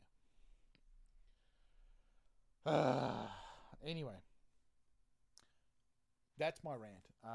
There are things you can't help with, certain things like overflow. This is why other companies that do online role-playing game with inventory and storage and etc., they have fixed slots, fixed capacity, fixed size. You go onto a World of Warcraft or any of those Dungeons and Dragons or space-based games, equipment has size. Size is represented by a grid. You have to fit it on grid. And all the thing is, equipment size is XY size. Top corner is here. So when you re-render and come back, it's in the same location. Starting at grid there. So you never have overlap. You never have things like an auto arrange. It auto does that. There's a whole lot of tools that will auto arrange stuff, but it's just an index size location of bag size, of capacity size. They don't have overflow. That has a fixed capacity, which means that you could have, if it's X, 10 across by 12 down, you could have 121 size cube items. That's the max. You now know that for a bag query on the database, coming back to the client software on your PC or your mobile, there is this maximum size. Could be coming back as XML, coming back as JSON, in a proprietary format, whatever, back to my mobile device, back to my PC, and when you're after speed, that says, okay, this is the latency that you are going to get when this happens. But the latency you get with pulling out this other data back, it's fairly large. So, I mean, what I'd really like to do, actually, is beta still open? I don't know. I challenge someone on the beta to time how long it takes to go from one tab to the next tab to the next tab, record it, work out the times it takes with their current inventory of 15,000 items on the beta server. Right? Repeat it, say, 5 times, doing the same steps each time from different screens. So from home going to Crystal, how long does it take to load? From home, right? Because now go back into home again, go to Crystals. Is that time the same each time? Going from Fire to Crystals, going from Store to Crystals, all that type of stuff. Time it. Run it 5 times. Time it using your editing software and saying this frame started here and finished loading here on this frame. And the averages for the 5 were these times. Then, go into Crystals. Sell and open every single crystal. Sell and open everything out. Sorry, crystals only. Just don't sell anything out of your overflow. Sell and open every single crystal. Right, get rid of everything. Now, time it. Okay? Do the same steps again, exactly documented. You went from here to here. How long does it take? You'll probably find it's quicker. Much quicker. But when you go to inventory because of overflow, much slower. Okay, purge your overflow. Go through that. Items, sell everything. So sell all your catalysts, sell all your ISO, reload. Repeat until everything's gone. Sell all your healing potions and repeat, everything's gone. Sell all your overflowed arena crystals. You do this on the beta, don't do it on the primary until it's all gone. Then rerun the test again. I would love to see someone do that. A, B, C, does it improve performance? And guess what? If you did that and you post it on YouTube, I'm sure Kabam Mike would come along and say, oh my God, thank you for demonstrating it. But make sure you put at the end of the YouTube video the argument that I've just put thing about increasing the cap of inventory to reduce the amount in overflow. People would open stuff, right? So yeah, I have got 76 tier 3s, 34 tier 4s, pure, 34 pure tier 4s, 711, right? I've got max SIGs, 3-star crystals, 4 stars, 4 stars, tier 1, tier 2, tier 3, tier 3, tier 3 catalyst fragments. What do they give? It doesn't tell me how big, right? The tier 4 class cabinets, I think, are 7,200. So 7,200, 720, not 7,200, 720, right? Or 36, no, 72, 720 times 41. So how many classes would that be? Let's just have a quick calculate. So 4109, which is what I've got.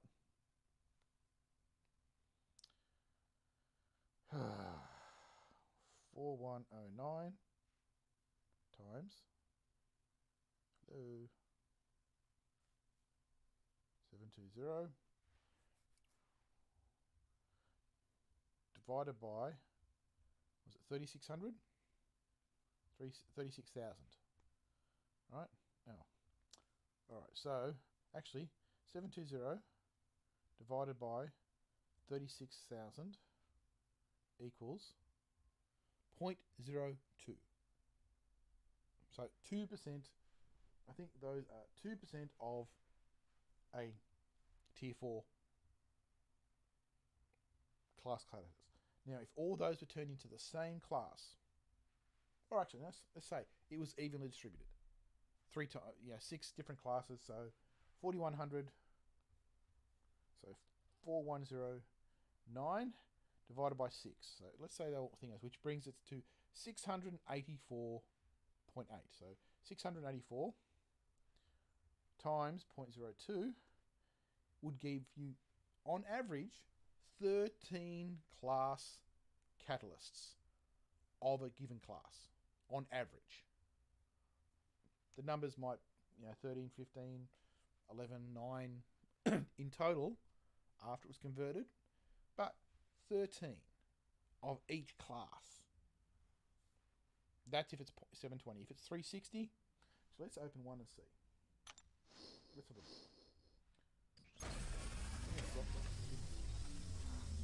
Oh, yeah, the drop rate. So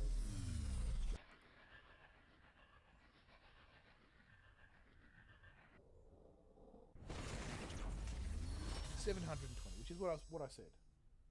What did the drop rate say? Yeah, it doesn't tell you exactly how many, but 720. So yeah, so it comes out to, I potentially have there 13 class catalyst crystals for each class. So 6 times, so 13 is 600. Was it 78? 78 class catalysts. So if you bumped up the inventory of the tier 4 basics by 13 from what I've got right now, inventory. So I've currently got class catalysts at 20. So if you bump that up from 13 by 13 to say 33, so say 35, right? I could open up all mine and have none left. Right? Simple as that. I could open up all my crystals, those fragments, and then if you look at the tier 4, I've got 34.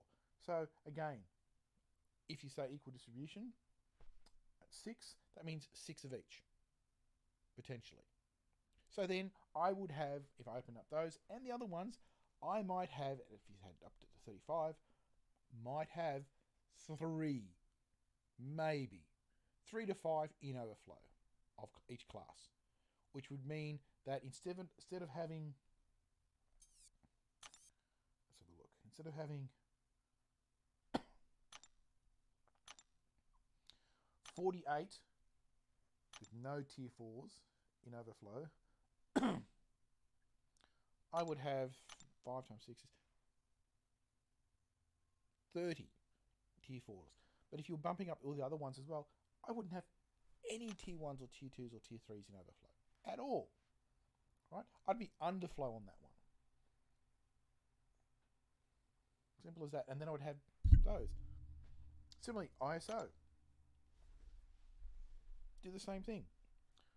Stop individually listing it, saying, here's your inventory of 49 ISOs that you carry out in your bag, but you can have as much as you like in the overflow. It doesn't work.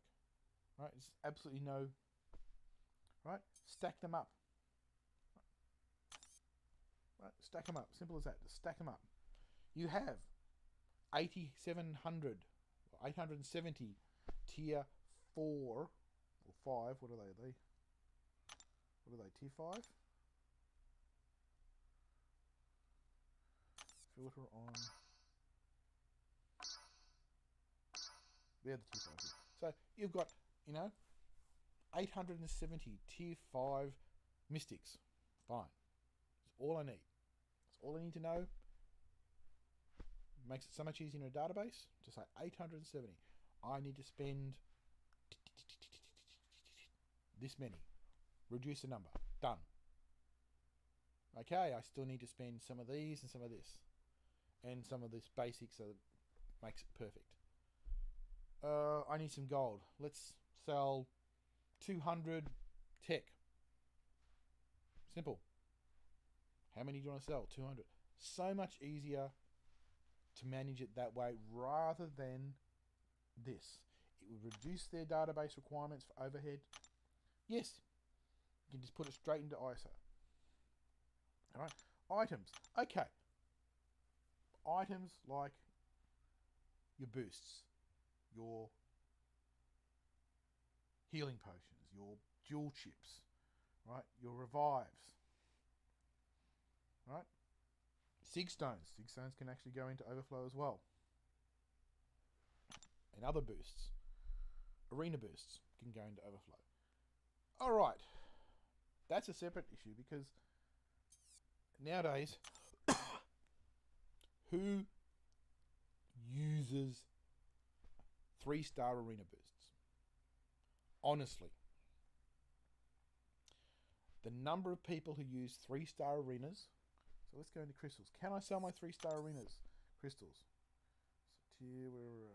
Greater arena boosts. Max Sig, 3-star. See, I can't sell. This is where you get them. I can't sell these crystals. I have to hoard these because it's just going to... Okay, there you go. Just grab another 10,000. Another 10 of those. Right? But you've also got arena boosts here. Where are we? Glory. Oh, where are we? Greater glory. And look at that. I've got 125 greater glories. Right? Of 7,200, which translates to 1,250, which is about another 2 to 3 catalysts, class catalyst tier 4s each category. So probably about 12 in total. Right, arena. There we go. Arena boosts. There you go. I have 3,300. But the drop rates. Oh, 100% drop rate for arena boost. It doesn't tell you what the drop rates are between 3 and 4. I might use the 4-star. If I had the arena boosts for 4-star, yeah, that'd actually be helpful in the 5-star featured arena. Right? Maybe even the 4-star featured arena. I would use those. 3-star featured arena, blah. You can grind that without using... Hello! Welcome! I have just been slagging off Kabam for the last 20 minutes. I haven't actually been farming potions. Hello! Do you have any questions?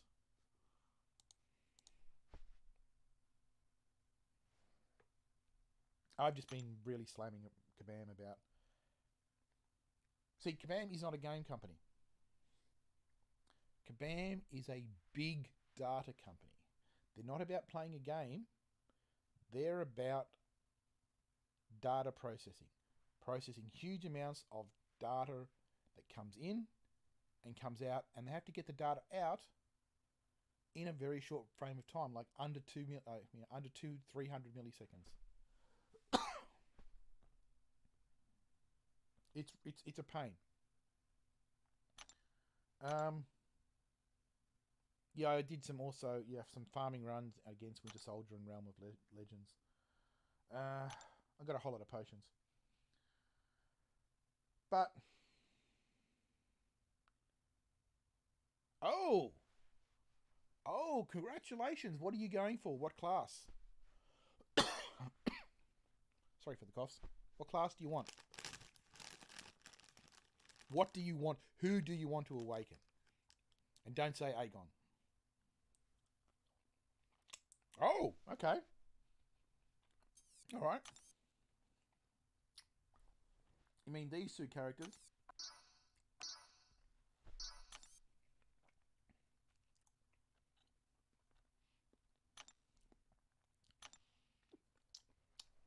I've only pumped 46 stones into Human Torch. But I've maxed out my Void. What's my Quake at? Only 60 so far on Quake.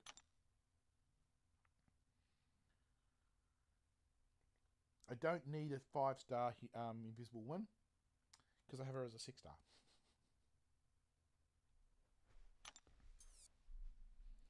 Yeah, so hopefully by this time Friday, so in 2 days' time, I will have finished my Abyss run. I've got all the heroes ready to do my first path on Abyss, and I plan to start it on Friday. Given today's Wednesday for me in Melbourne. So Void.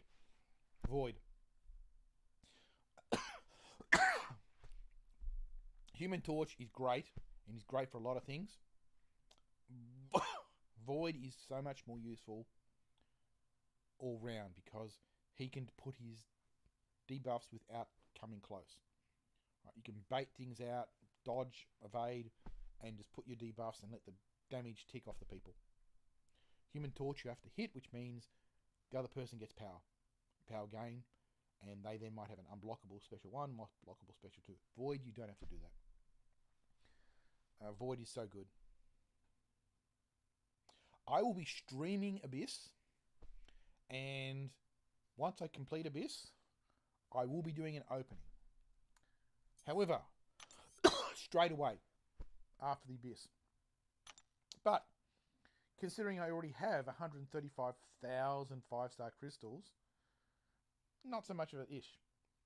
But yes, I will be opening both 6 stars that I get out of the Abyss, and the Awakening Gem and the Tier 5 class Catalyst. So, and yeah, like Prof Hoff and those other ones, I will also then edit and break that off to a separate video and just stream that as a separate video for those people who don't want to watch the entire Abyss or skip to the end of the Abyss. They just want to watch the opening. So, no, I don't have any music. I don't have Discord or Skype or anything like that. But I have been watching other people's runs. I've been taking notes in my little notebook here. See, in my little notebook here, which you can't see because of the green screen. So,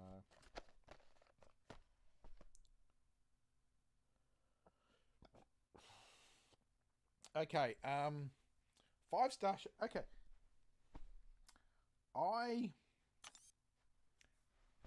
are you farming him for most return for least effort or most return? Because there's 2 answers to that. If you go look at the arena and the US Sunday, Australia Monday class arenas, I do each of these.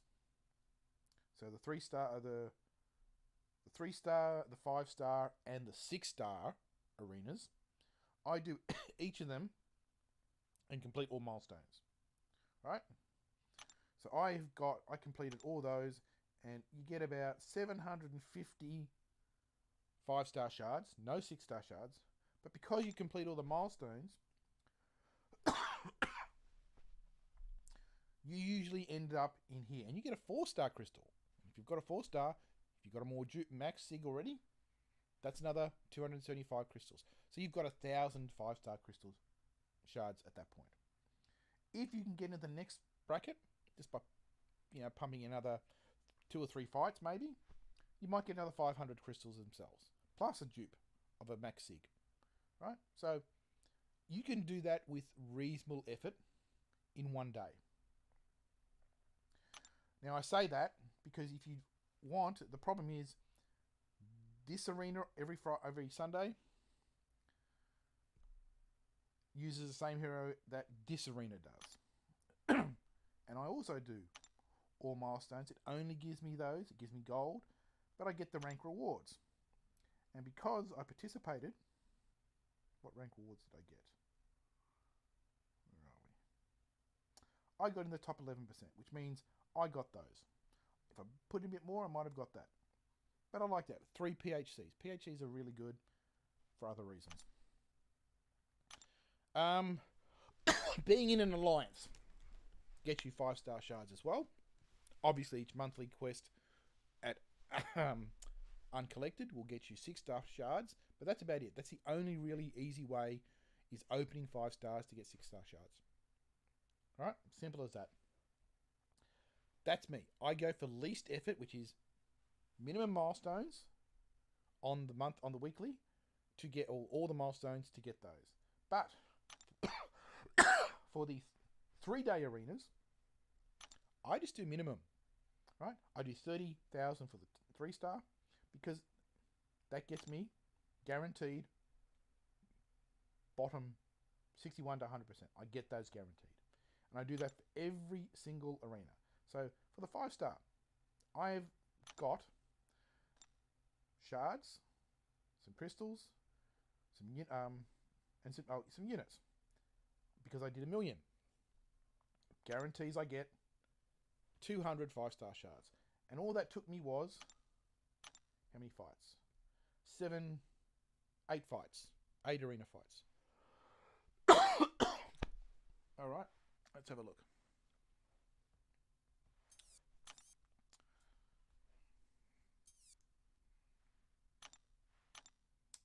La Bestia. La Bestia Padra. Okay.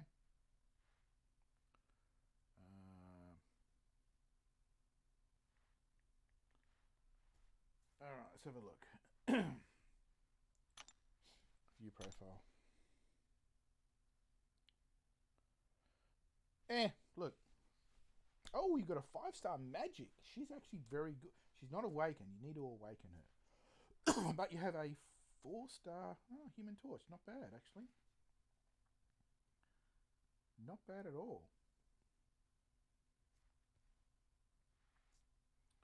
Very nice.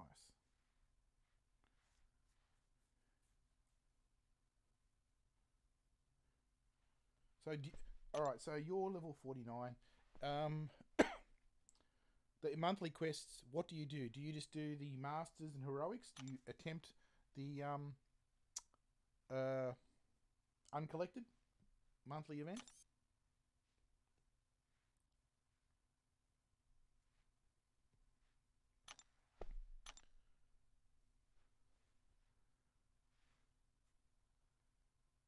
Because the monthly uncollected event, that's the only other way I know of getting 6-star shards. Alright, simple as that. I'll tell you right now, usually you want to get your prestige up. Unfortunately, I can't help with that. I'm not a prestige player. I am not there to say, I need to get my prestige up because it contributes to my alliance. No. Is the colour changed? No? Okay. So I don't rank my characters up for prestige. I rank my characters up for utility. What do? Do they help me in the fights? Oh, no. Oh, okay. Recently become uncollected and trying to explore uncollected difficulty. Okay. So you're doing the monthly uncollected.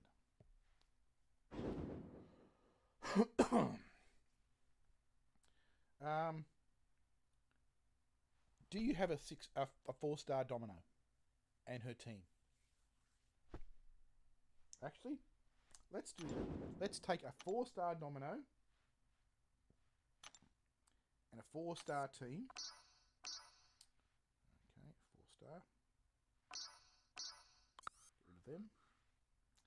And let's take a 4-star through the uncollected difficulty chapters 1 and 2. Okay. Right. Close. 4-star skill. Gives me that. And science. Quake and red. Yep, you have Domino. Because I do, literally, for the past dozen months, 6 to 8 months, of uncollected each month, I use Domino for 99% of all fights in the uncollected, 100% clear. Okay, so let's do a quick run through. Let's just check the pass first, because there's a healing potion. There's a healing potion there as well. All right, let's pick the most difficult one, which is usually the one with the highest number of stars. My Domino is maxed out at Sig 99, rank 5. Let's just take Domino through all my team through chapter 1 of uncollected. Just pick the hardest part, usually the one with the highest number of chests on it. Right? Now, Domino is no good against Sunspot because Sunspot ignores burn. But Red Hulk, which I also have maxed out as a 6-star, sorry, as a 4-star, as you can see, rank 5, Domino's rank 5, and that's it. And I've got a Nick Fury one. Let's take in Red Hulk, because Red Hulk, because he just shrugs off burns and it powers him up, we don't have a problem. Right? Okay. There we go. Look at that, he's almost halfway down.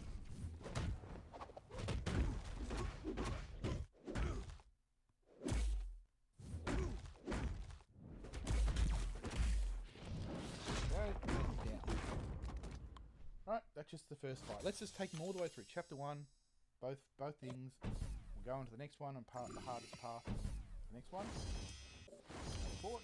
Who we got? Eliza. Now this is with. I'm going to do this without healing potion.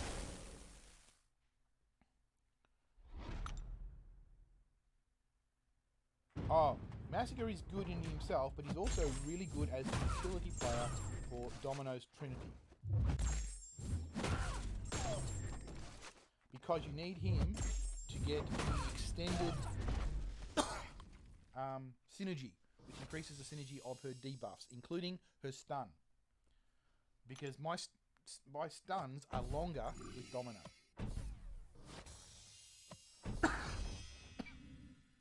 Red Hulk gives the burn, so you can do burn. Her heavies do burns. I think it's heavies. Let's look at the abilities. Synergies. Anyway, after this. But basically you want Red Hulk and Massacre. And I take Quake and Nick Fury, because that gives Domino 3 evade charges. Evade charges. I never use Quake, but I do use Fury sometimes for some fights. Look at that. Almost got hit, 3 evade charges, only used 2.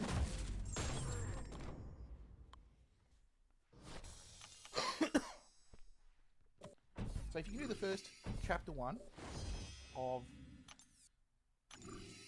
chapter 1, 1.1, 1.2, using 4 stars, 100% clear, you get those rewards, which includes a 6-star shards. Okay, bomb.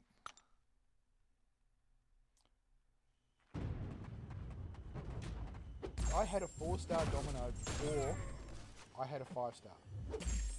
She does not need to be awakened. It's good, but she doesn't need it. Neither does Red Hulk. They don't need to be awakened to be good. Massacre, I believe, does need to be awakened to get really good.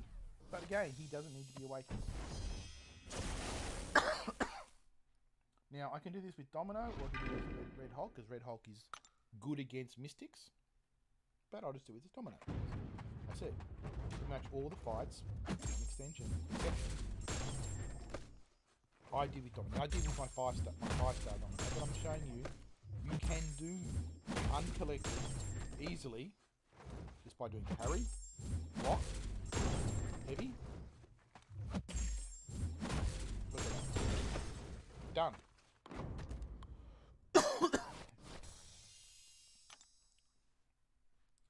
I'll show you the synergy after we complete this.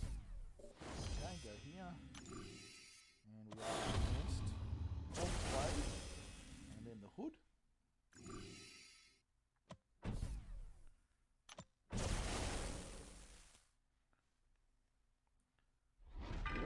I don't think the 3-star domino has the right synergies.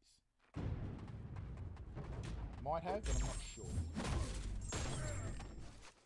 Okay. And look at those burns. 1,300 hits. Done. How many hits was that? 6 hits. Corvus Glaive is down. Right. And that's a 6-star Corvus. That's not SP2. That's just heavy. I never got to an SP2.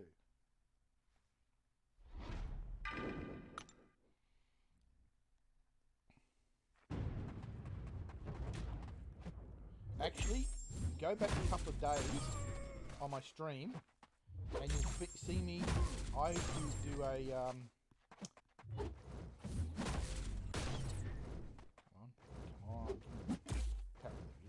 I have actually tried to do a Legends run this month, about 3 or 4 days ago, using my 5-star domino to do all of Master and Heroic.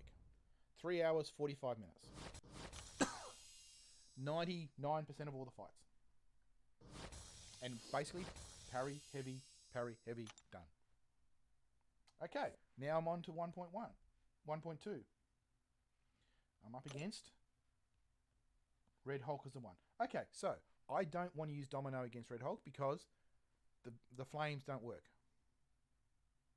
Yeah, you can spam until you get SP2, but I haven't needed to.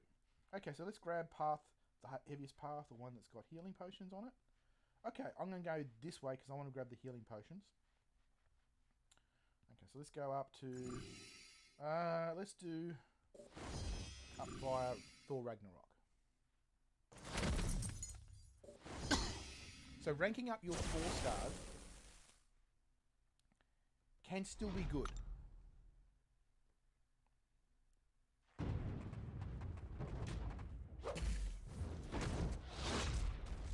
I mean, look, the buffs that Thor's got on this lane.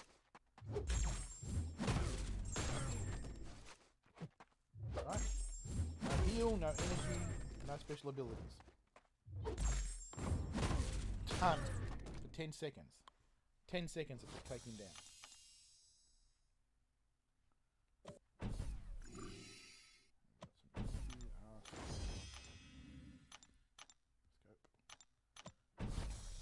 I mean, there's always one lane in each one of these fights that has no global node. I'm just taking a lane with a global node to show you that the global nodes you can work around. Uh-oh, shit, I took Quake, sorry. Change to Domino. Get out of this. I don't need Quake alive, I just need Domino.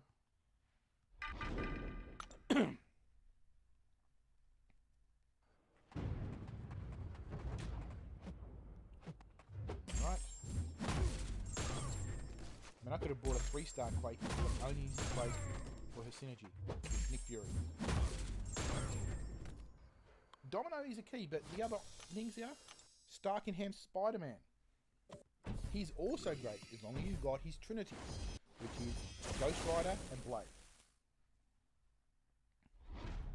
If you've got Stark Enhanced Spider and Ghost Rider and Blade, even as a 4-star, you can do some amazing damage. It takes a bit longer, because basically what you're trying to do with Stark Enhanced Spider-Man is evade. Right? Do Dex evade, so you can build up charges on Stark Enhanced Spider-Man to 10, and then just go in and hit. And they hit for like huge damage. Plus your SP1 and SP2.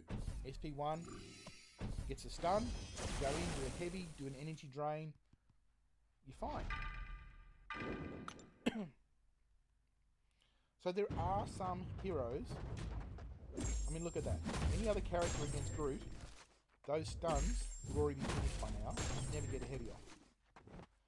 But because of Domino's synergy with Red Hulk and Massacre, all her debuffs have a longer time.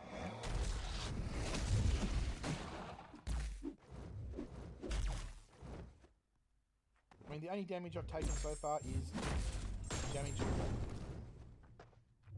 when I'm doing a parry.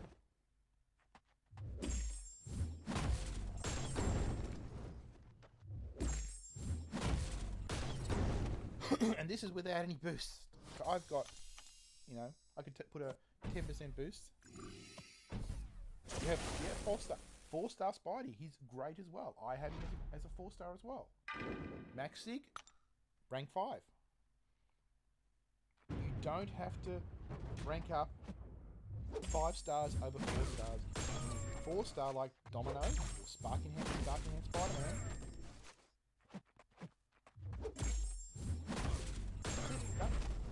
6 hits are just as good as a 5-star rank 3.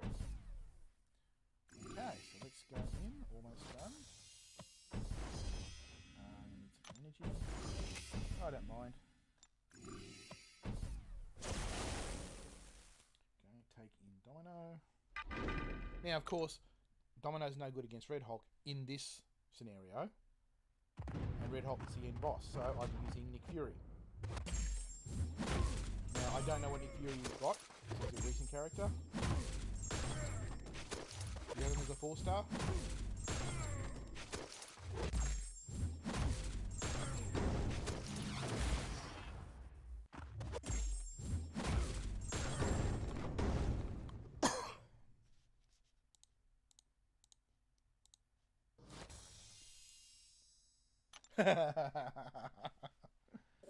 Don't rank up Massacre. Rank up Red Hulk. I never use Massacre. He's great when you need to use him, but I don't use him for pretty much anything. I just use him for the synergy. He's great. I know how to use him, but I don't.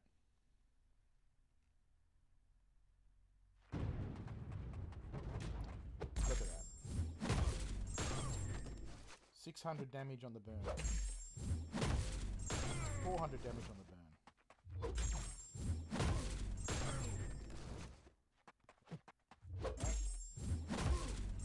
1,000 damage on each burn. Uh-oh.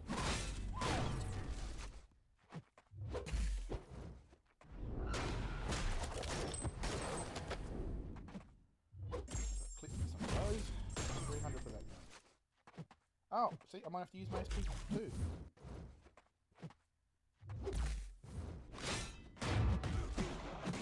SP2.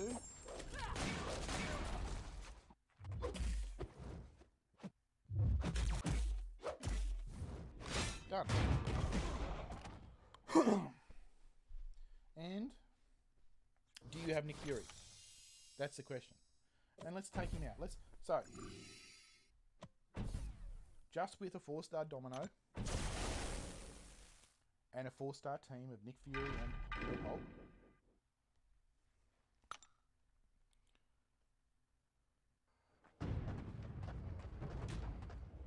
Let's take out Red Hulk.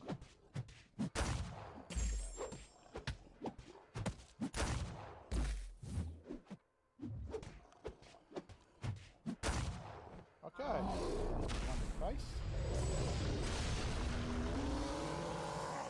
Oh, I might have to use someone else.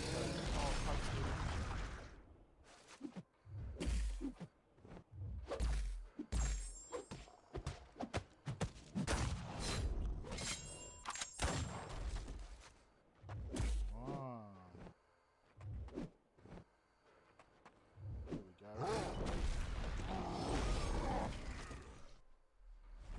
3-star, I may have the synergy. Alright, so I might have to use Red Hulk. Not Massacre, because Massacre will actually power up Red Hulk. Because he just eats the flames. Alright, there we go.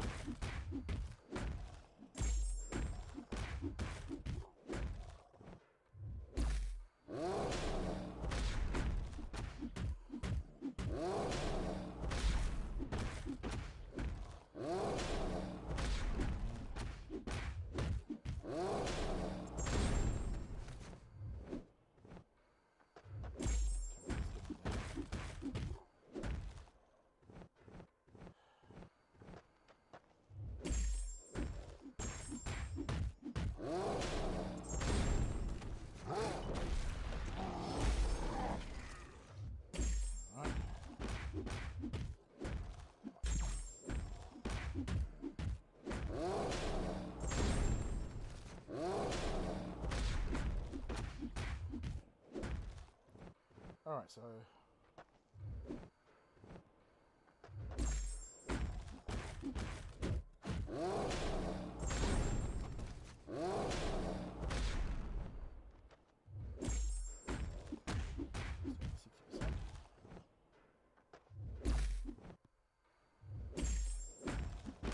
SP1. Come on, do your SP1. Shit.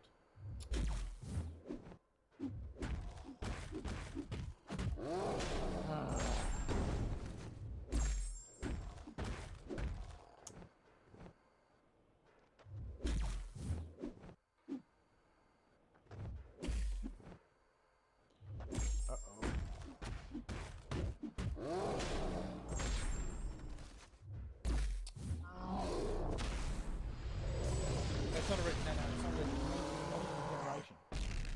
It's debuff. Every time you get a buff, he's got the whole node on him. He's got, what nodes have he got on him? He's got buff A. And buff A is basically, every time you get a buff,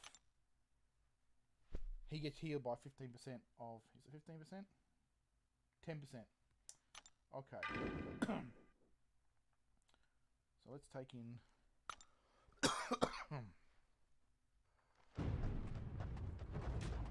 Okay. Flames don't hurt him. It's my... I'm not trying to do a dodge. I'm just trying to use heavies.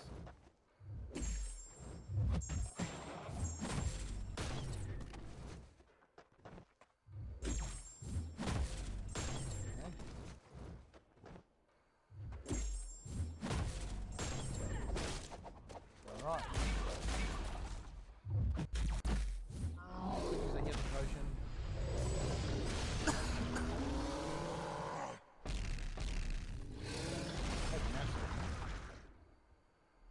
I'm down to 33% of it. So let's take Massacre in.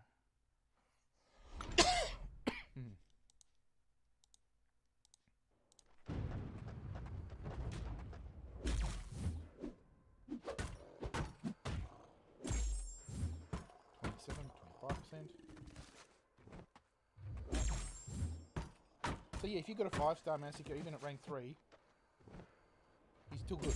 Like, even doing this type of damage.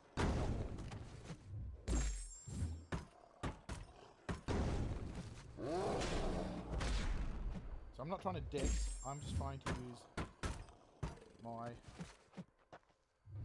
heavies to get him down. I'm taking almost no damage.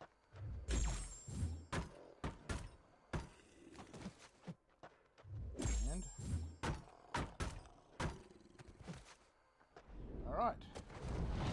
Done. It's down. So it's doable. That roster was able to take down the first 2 chapters of uncollected difficulty. Right? So let's just exit out and let's see what result, if you'd done the entire chapter 1 of uncollected, you'd get, what are the results?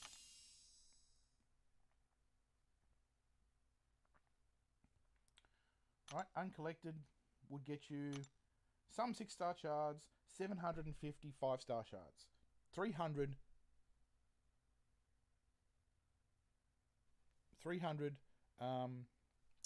6-star shards. So with a good roster, you can do that. Now, every chapter at the uncollected level has the nice no buffs channel. Okay, ranks do not affect synergies. A rank 1 and a rank 5, the synergies are the same. Literally the same. There's no differences. The same bonuses. Right? So you could do, potentially, easy path on each of the uncollected, just to get all the way through. Just get the exploration. Sorry, completion as opposed... Yeah, just get the completion. And you get a lot of nice rewards out of it. Right? So it's possible to do it with a domino.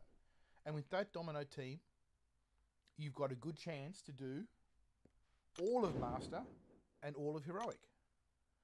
And guess what? Master gets you 5-star shards. It gets you some tier 4 basics. Gets you some alphas, tier 1s and tier 2s.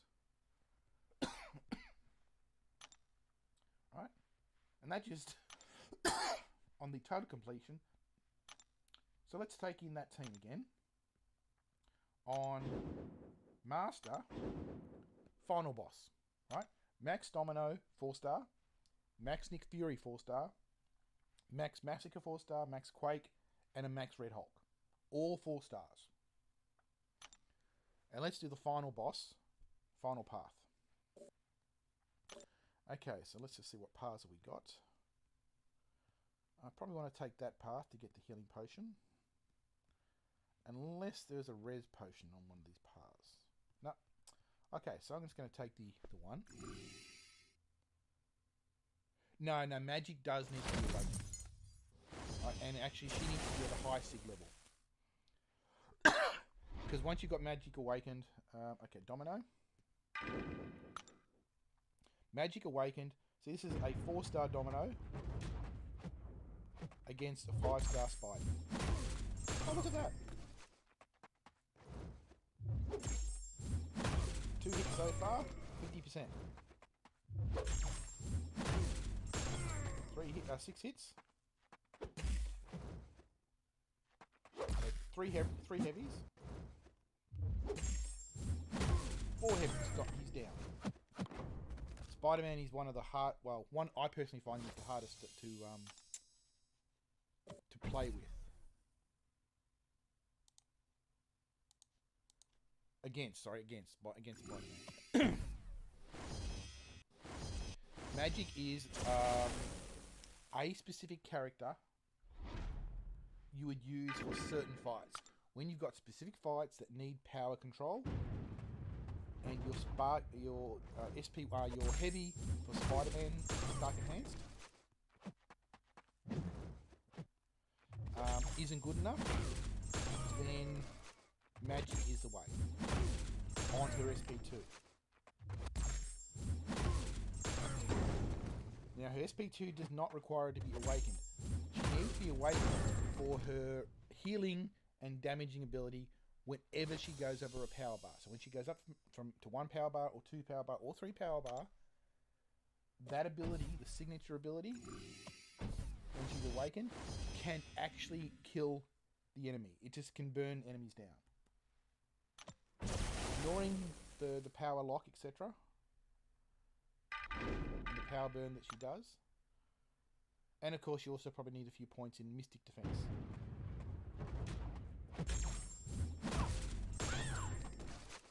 I have my 5-star Magic at rank 4. Of course I got my 4-star Magic at rank 5. Because I had her before I had her at 5-star. There we go. 4 heavies again, done.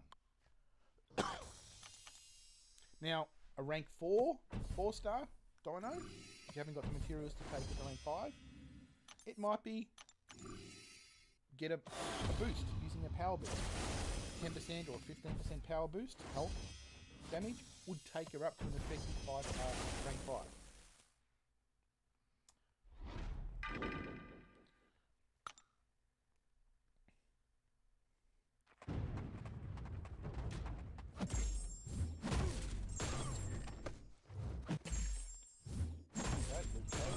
Oh, look at that. 1400 damage per fire.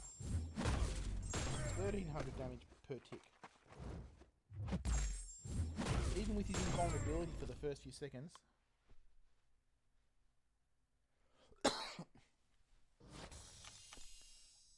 Exactly. But that's where doing stuff helps.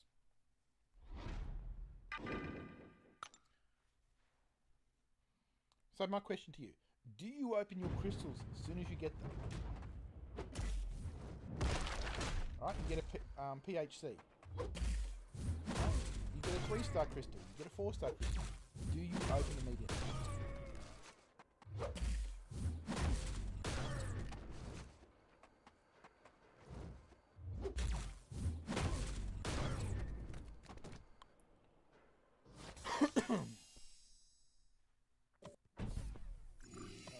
so far, all the fights have been domino.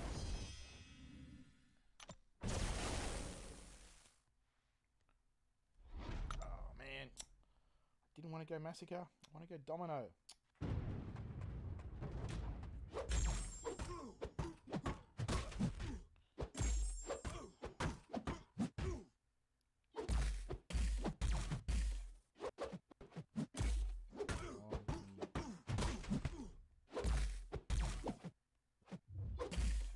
There we go.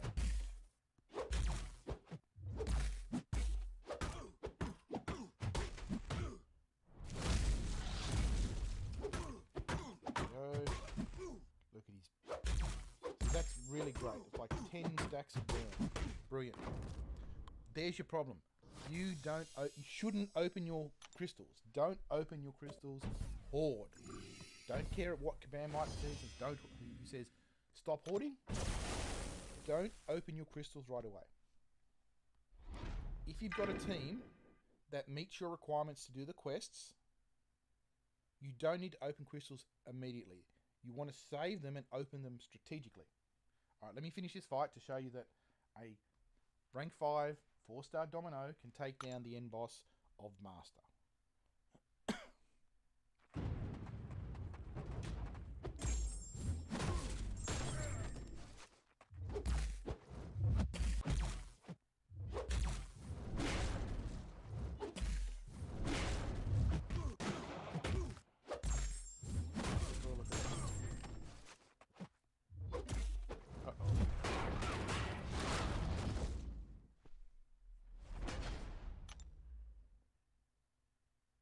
Oh, Massacre is great, but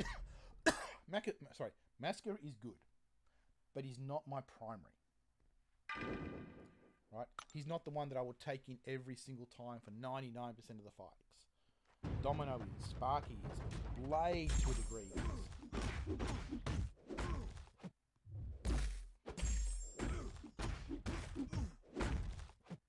Come on. Bait your special one.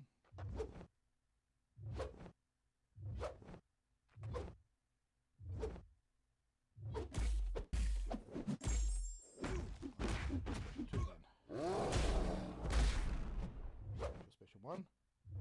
Come on, give me a special one.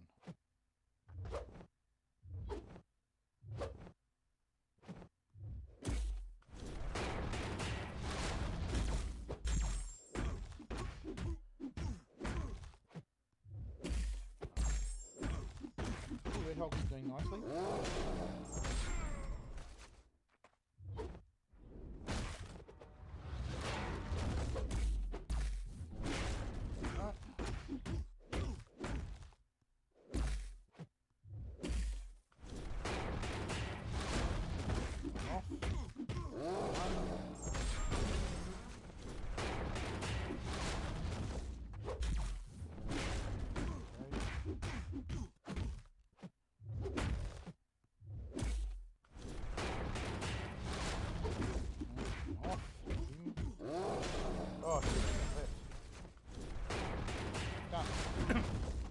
Anyway, what you really want to do is save your crystal openings for when you get extra bonuses. And I'm not talking about... See, that team can do the master version, so the one below uncollected, all the way through to the end boss. But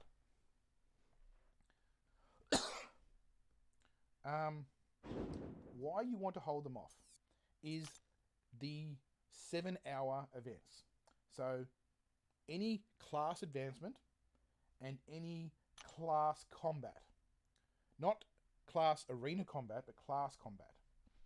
So if you look at Mystic Combat, and what you get the points for is opening a premium hero crystal shard, or a 3-star, or a 4-star, gets you points.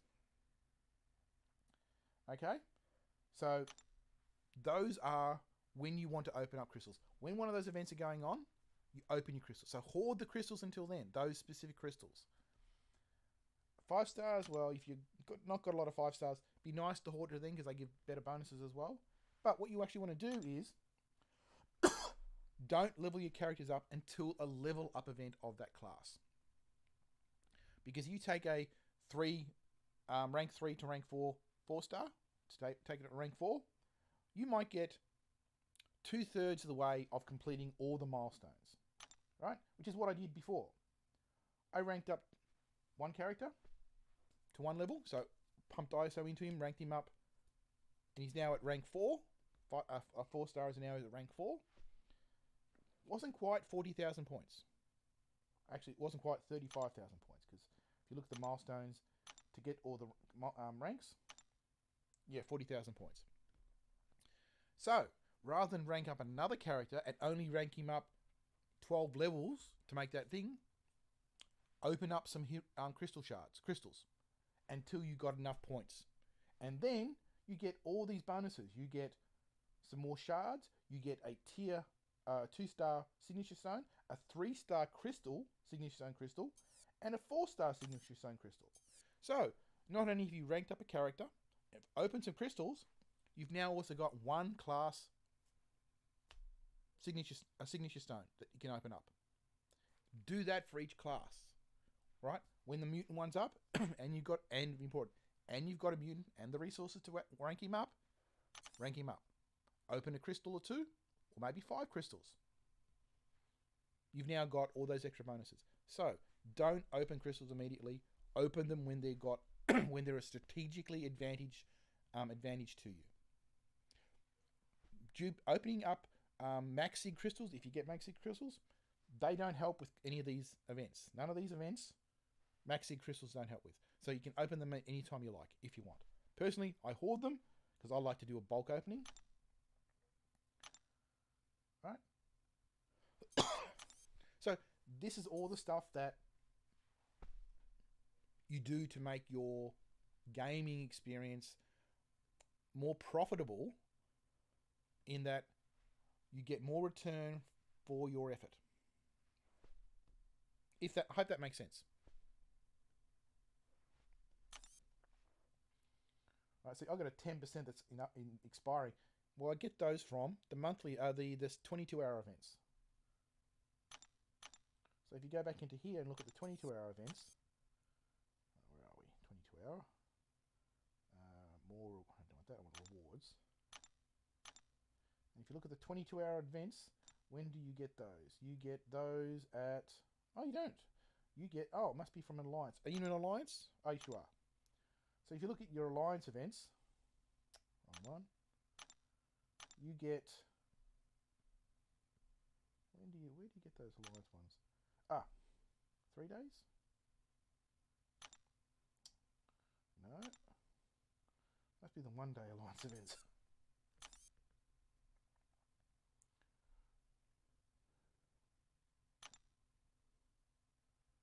Okay, I'm getting those from somewhere. I can't remember where I get them from. Okay, what was my first 6-star? Yeah, I got a few 6-stars. What was my first 6-star? I have to remember. Who was he? My first 6-star. Oh, yeah. Sentinel. I'm pretty sure I remember Sentinel being my first 6-star. Still haven't awakened him, but he is great. He's better awakened. What was the domino synergies? Okay, let's have a look. 4-star. These are all 4 stars. So, let's just take you into an event. So I can go edit the team. Edit team. Okay, Domino gets 2 synergies. One synergy from Massacre, and the Domino makes the debuffs last 1 second longer. So stun, bleeds, and the burns from heavies last 1 second longer, which means 2 more ticks. It also means fights against like Rogue and Groot, who reduce the duration. They don't shrug them off, but they reduce the duration of parries 1 second longer. Rogue actually is parried long enough where you can actually get a heavy off. And the Red Hulk synergy, I can use a 6-star if I wanted to, but I've got a 4-star activating it.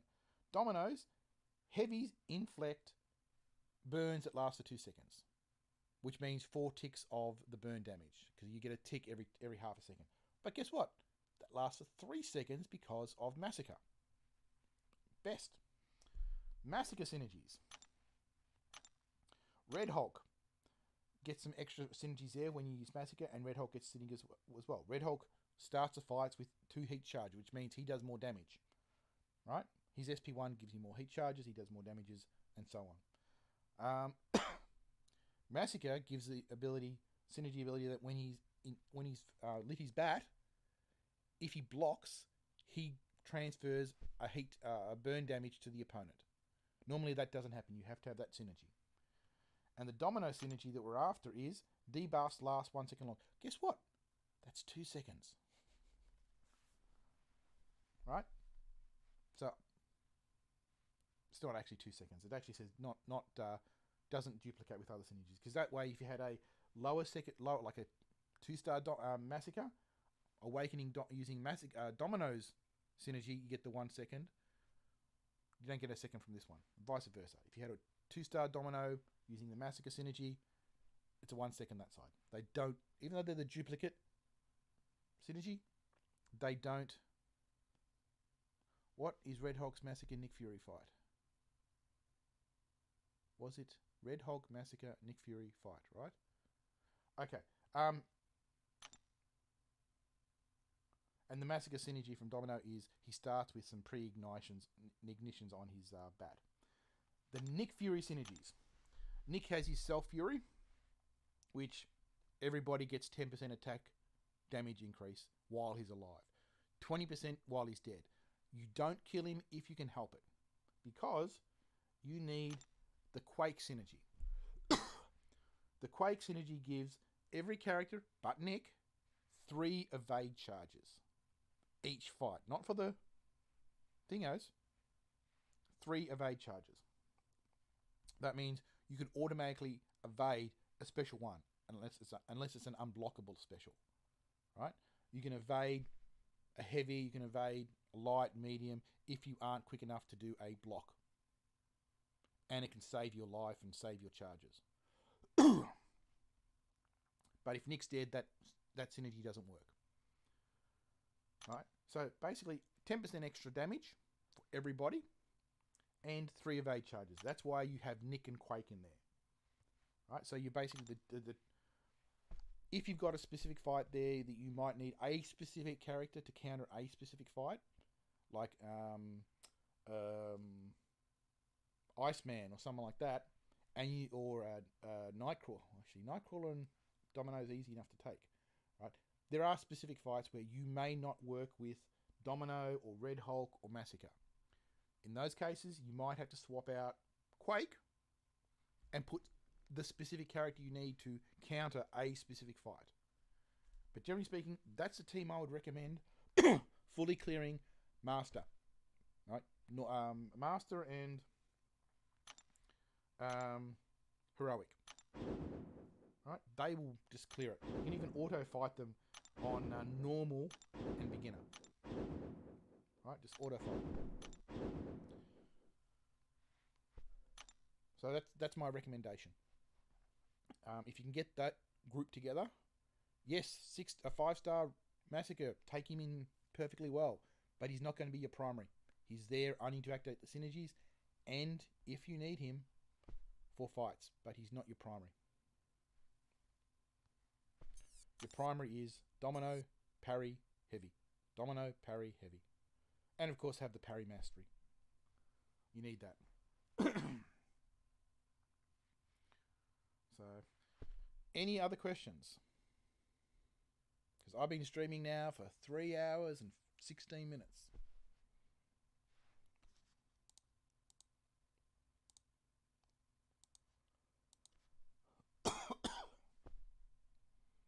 Now, of course, I got mine at 5 stars and 6 stars, so way, way better.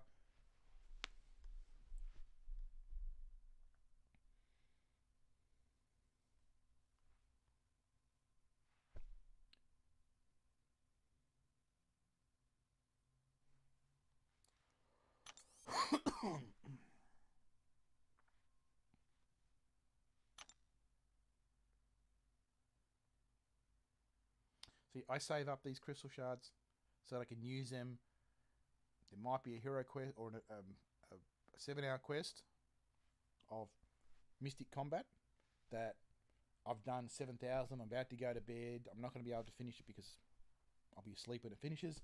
So I might open some crystals to get that because I was doing arena, getting some points from arena for the Mystic Combat or the Science Combat.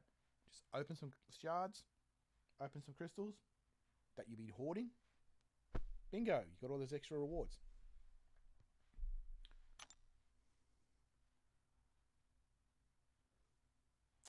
Oh, I can open that one, I suppose.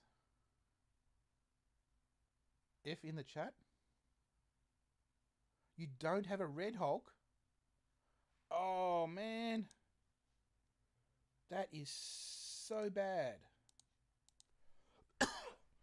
Not even a 3-star.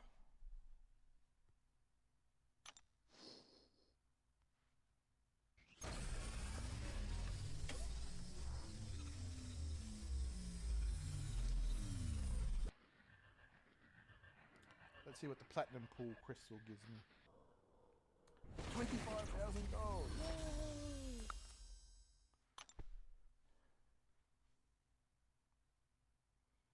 Would you like to see me open a 5-star crystal before I finish off?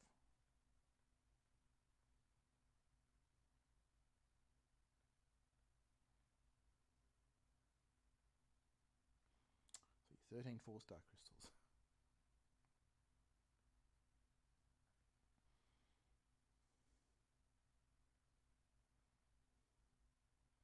Look at that. 4 5-star awakening gems.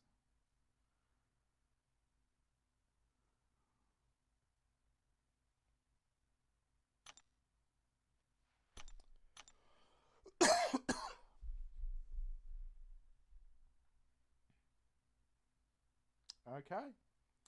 Let's open a 4-star. A 5-star, sorry.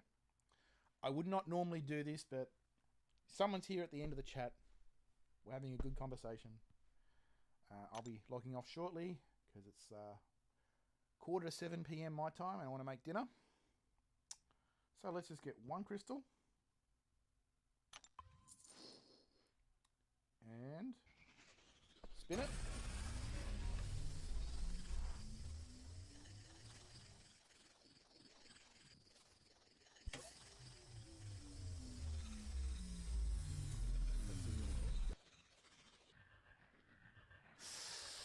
Let's go.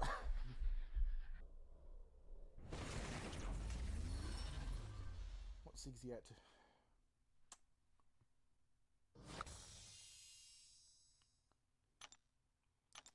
Well, he's not good, but it's Sig Stones.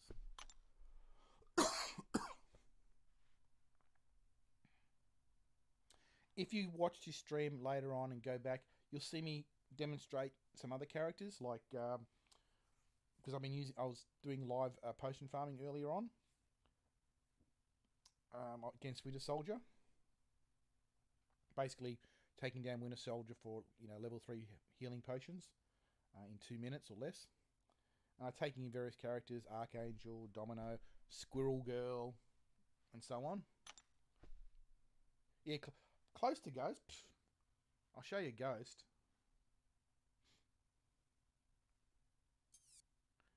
Let's have a look at my 5 stars. Oh, there you go. Ghost has already awakened. Duped, mind you. Not a gem. So yeah, I've already got her. I have Sparky, I have Vision. Right. This you can only get by completing Labyrinth of Legend. So I spent a 5-star Tech Awakening gem to Awakening, and I've been pumping Sig Stones into him so I can get him. This is the only character I'm maxing out for Prestige. I mean, I have a 4-star Kang. Did the same thing. Got him out of a crystal. A rare crystal is like 0.01% drop rate. Max him out. Simply because I can then say, I've got a max 4-star Kang. So, Warlock. Oh, if you ever played or seen Warlock played, he's absolutely great.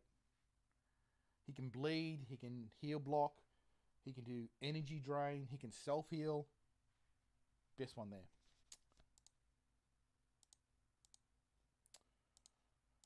Alright. So, those are all my characters at 5-star.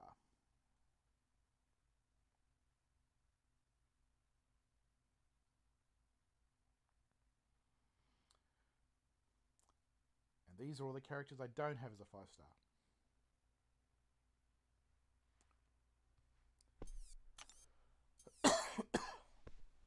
So anyway, glad I could help. Good luck. Drop back in 2 days' time, because I'm planning to do an Abyss run. I'll be starting it, let's see, about 8 hours earlier than this. So I'm logging off about now, so I'll be starting it about 8 hours ago from now in 2 days' time. So 24, 40, so 40 hours time. But it's easier to say 2 days minus 8 hours, because I'm based in Melbourne. Okay. So glad everybody was here. And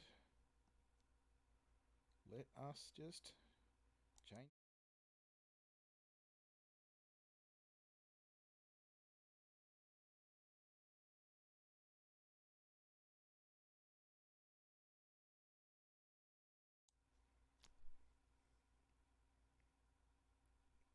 Okay. Thank you. And yes, I'll be playing. This will be my first attempt at Abyss. I have all the characters needed at rank 5. You're welcome to join at any time. Join at the end, because I will be doing a live opening of all the Abyss rewards, which are the 2 6-stars, the tier 5 class catalysts, and so on. All the rewards that come out of that, I will be opening. So yeah. Okay. Good luck. Subscribe and all that other crap that people say. I'm just doing this because it's fun. Sometimes people drop in and I chat. So yeah. Okay. Bye.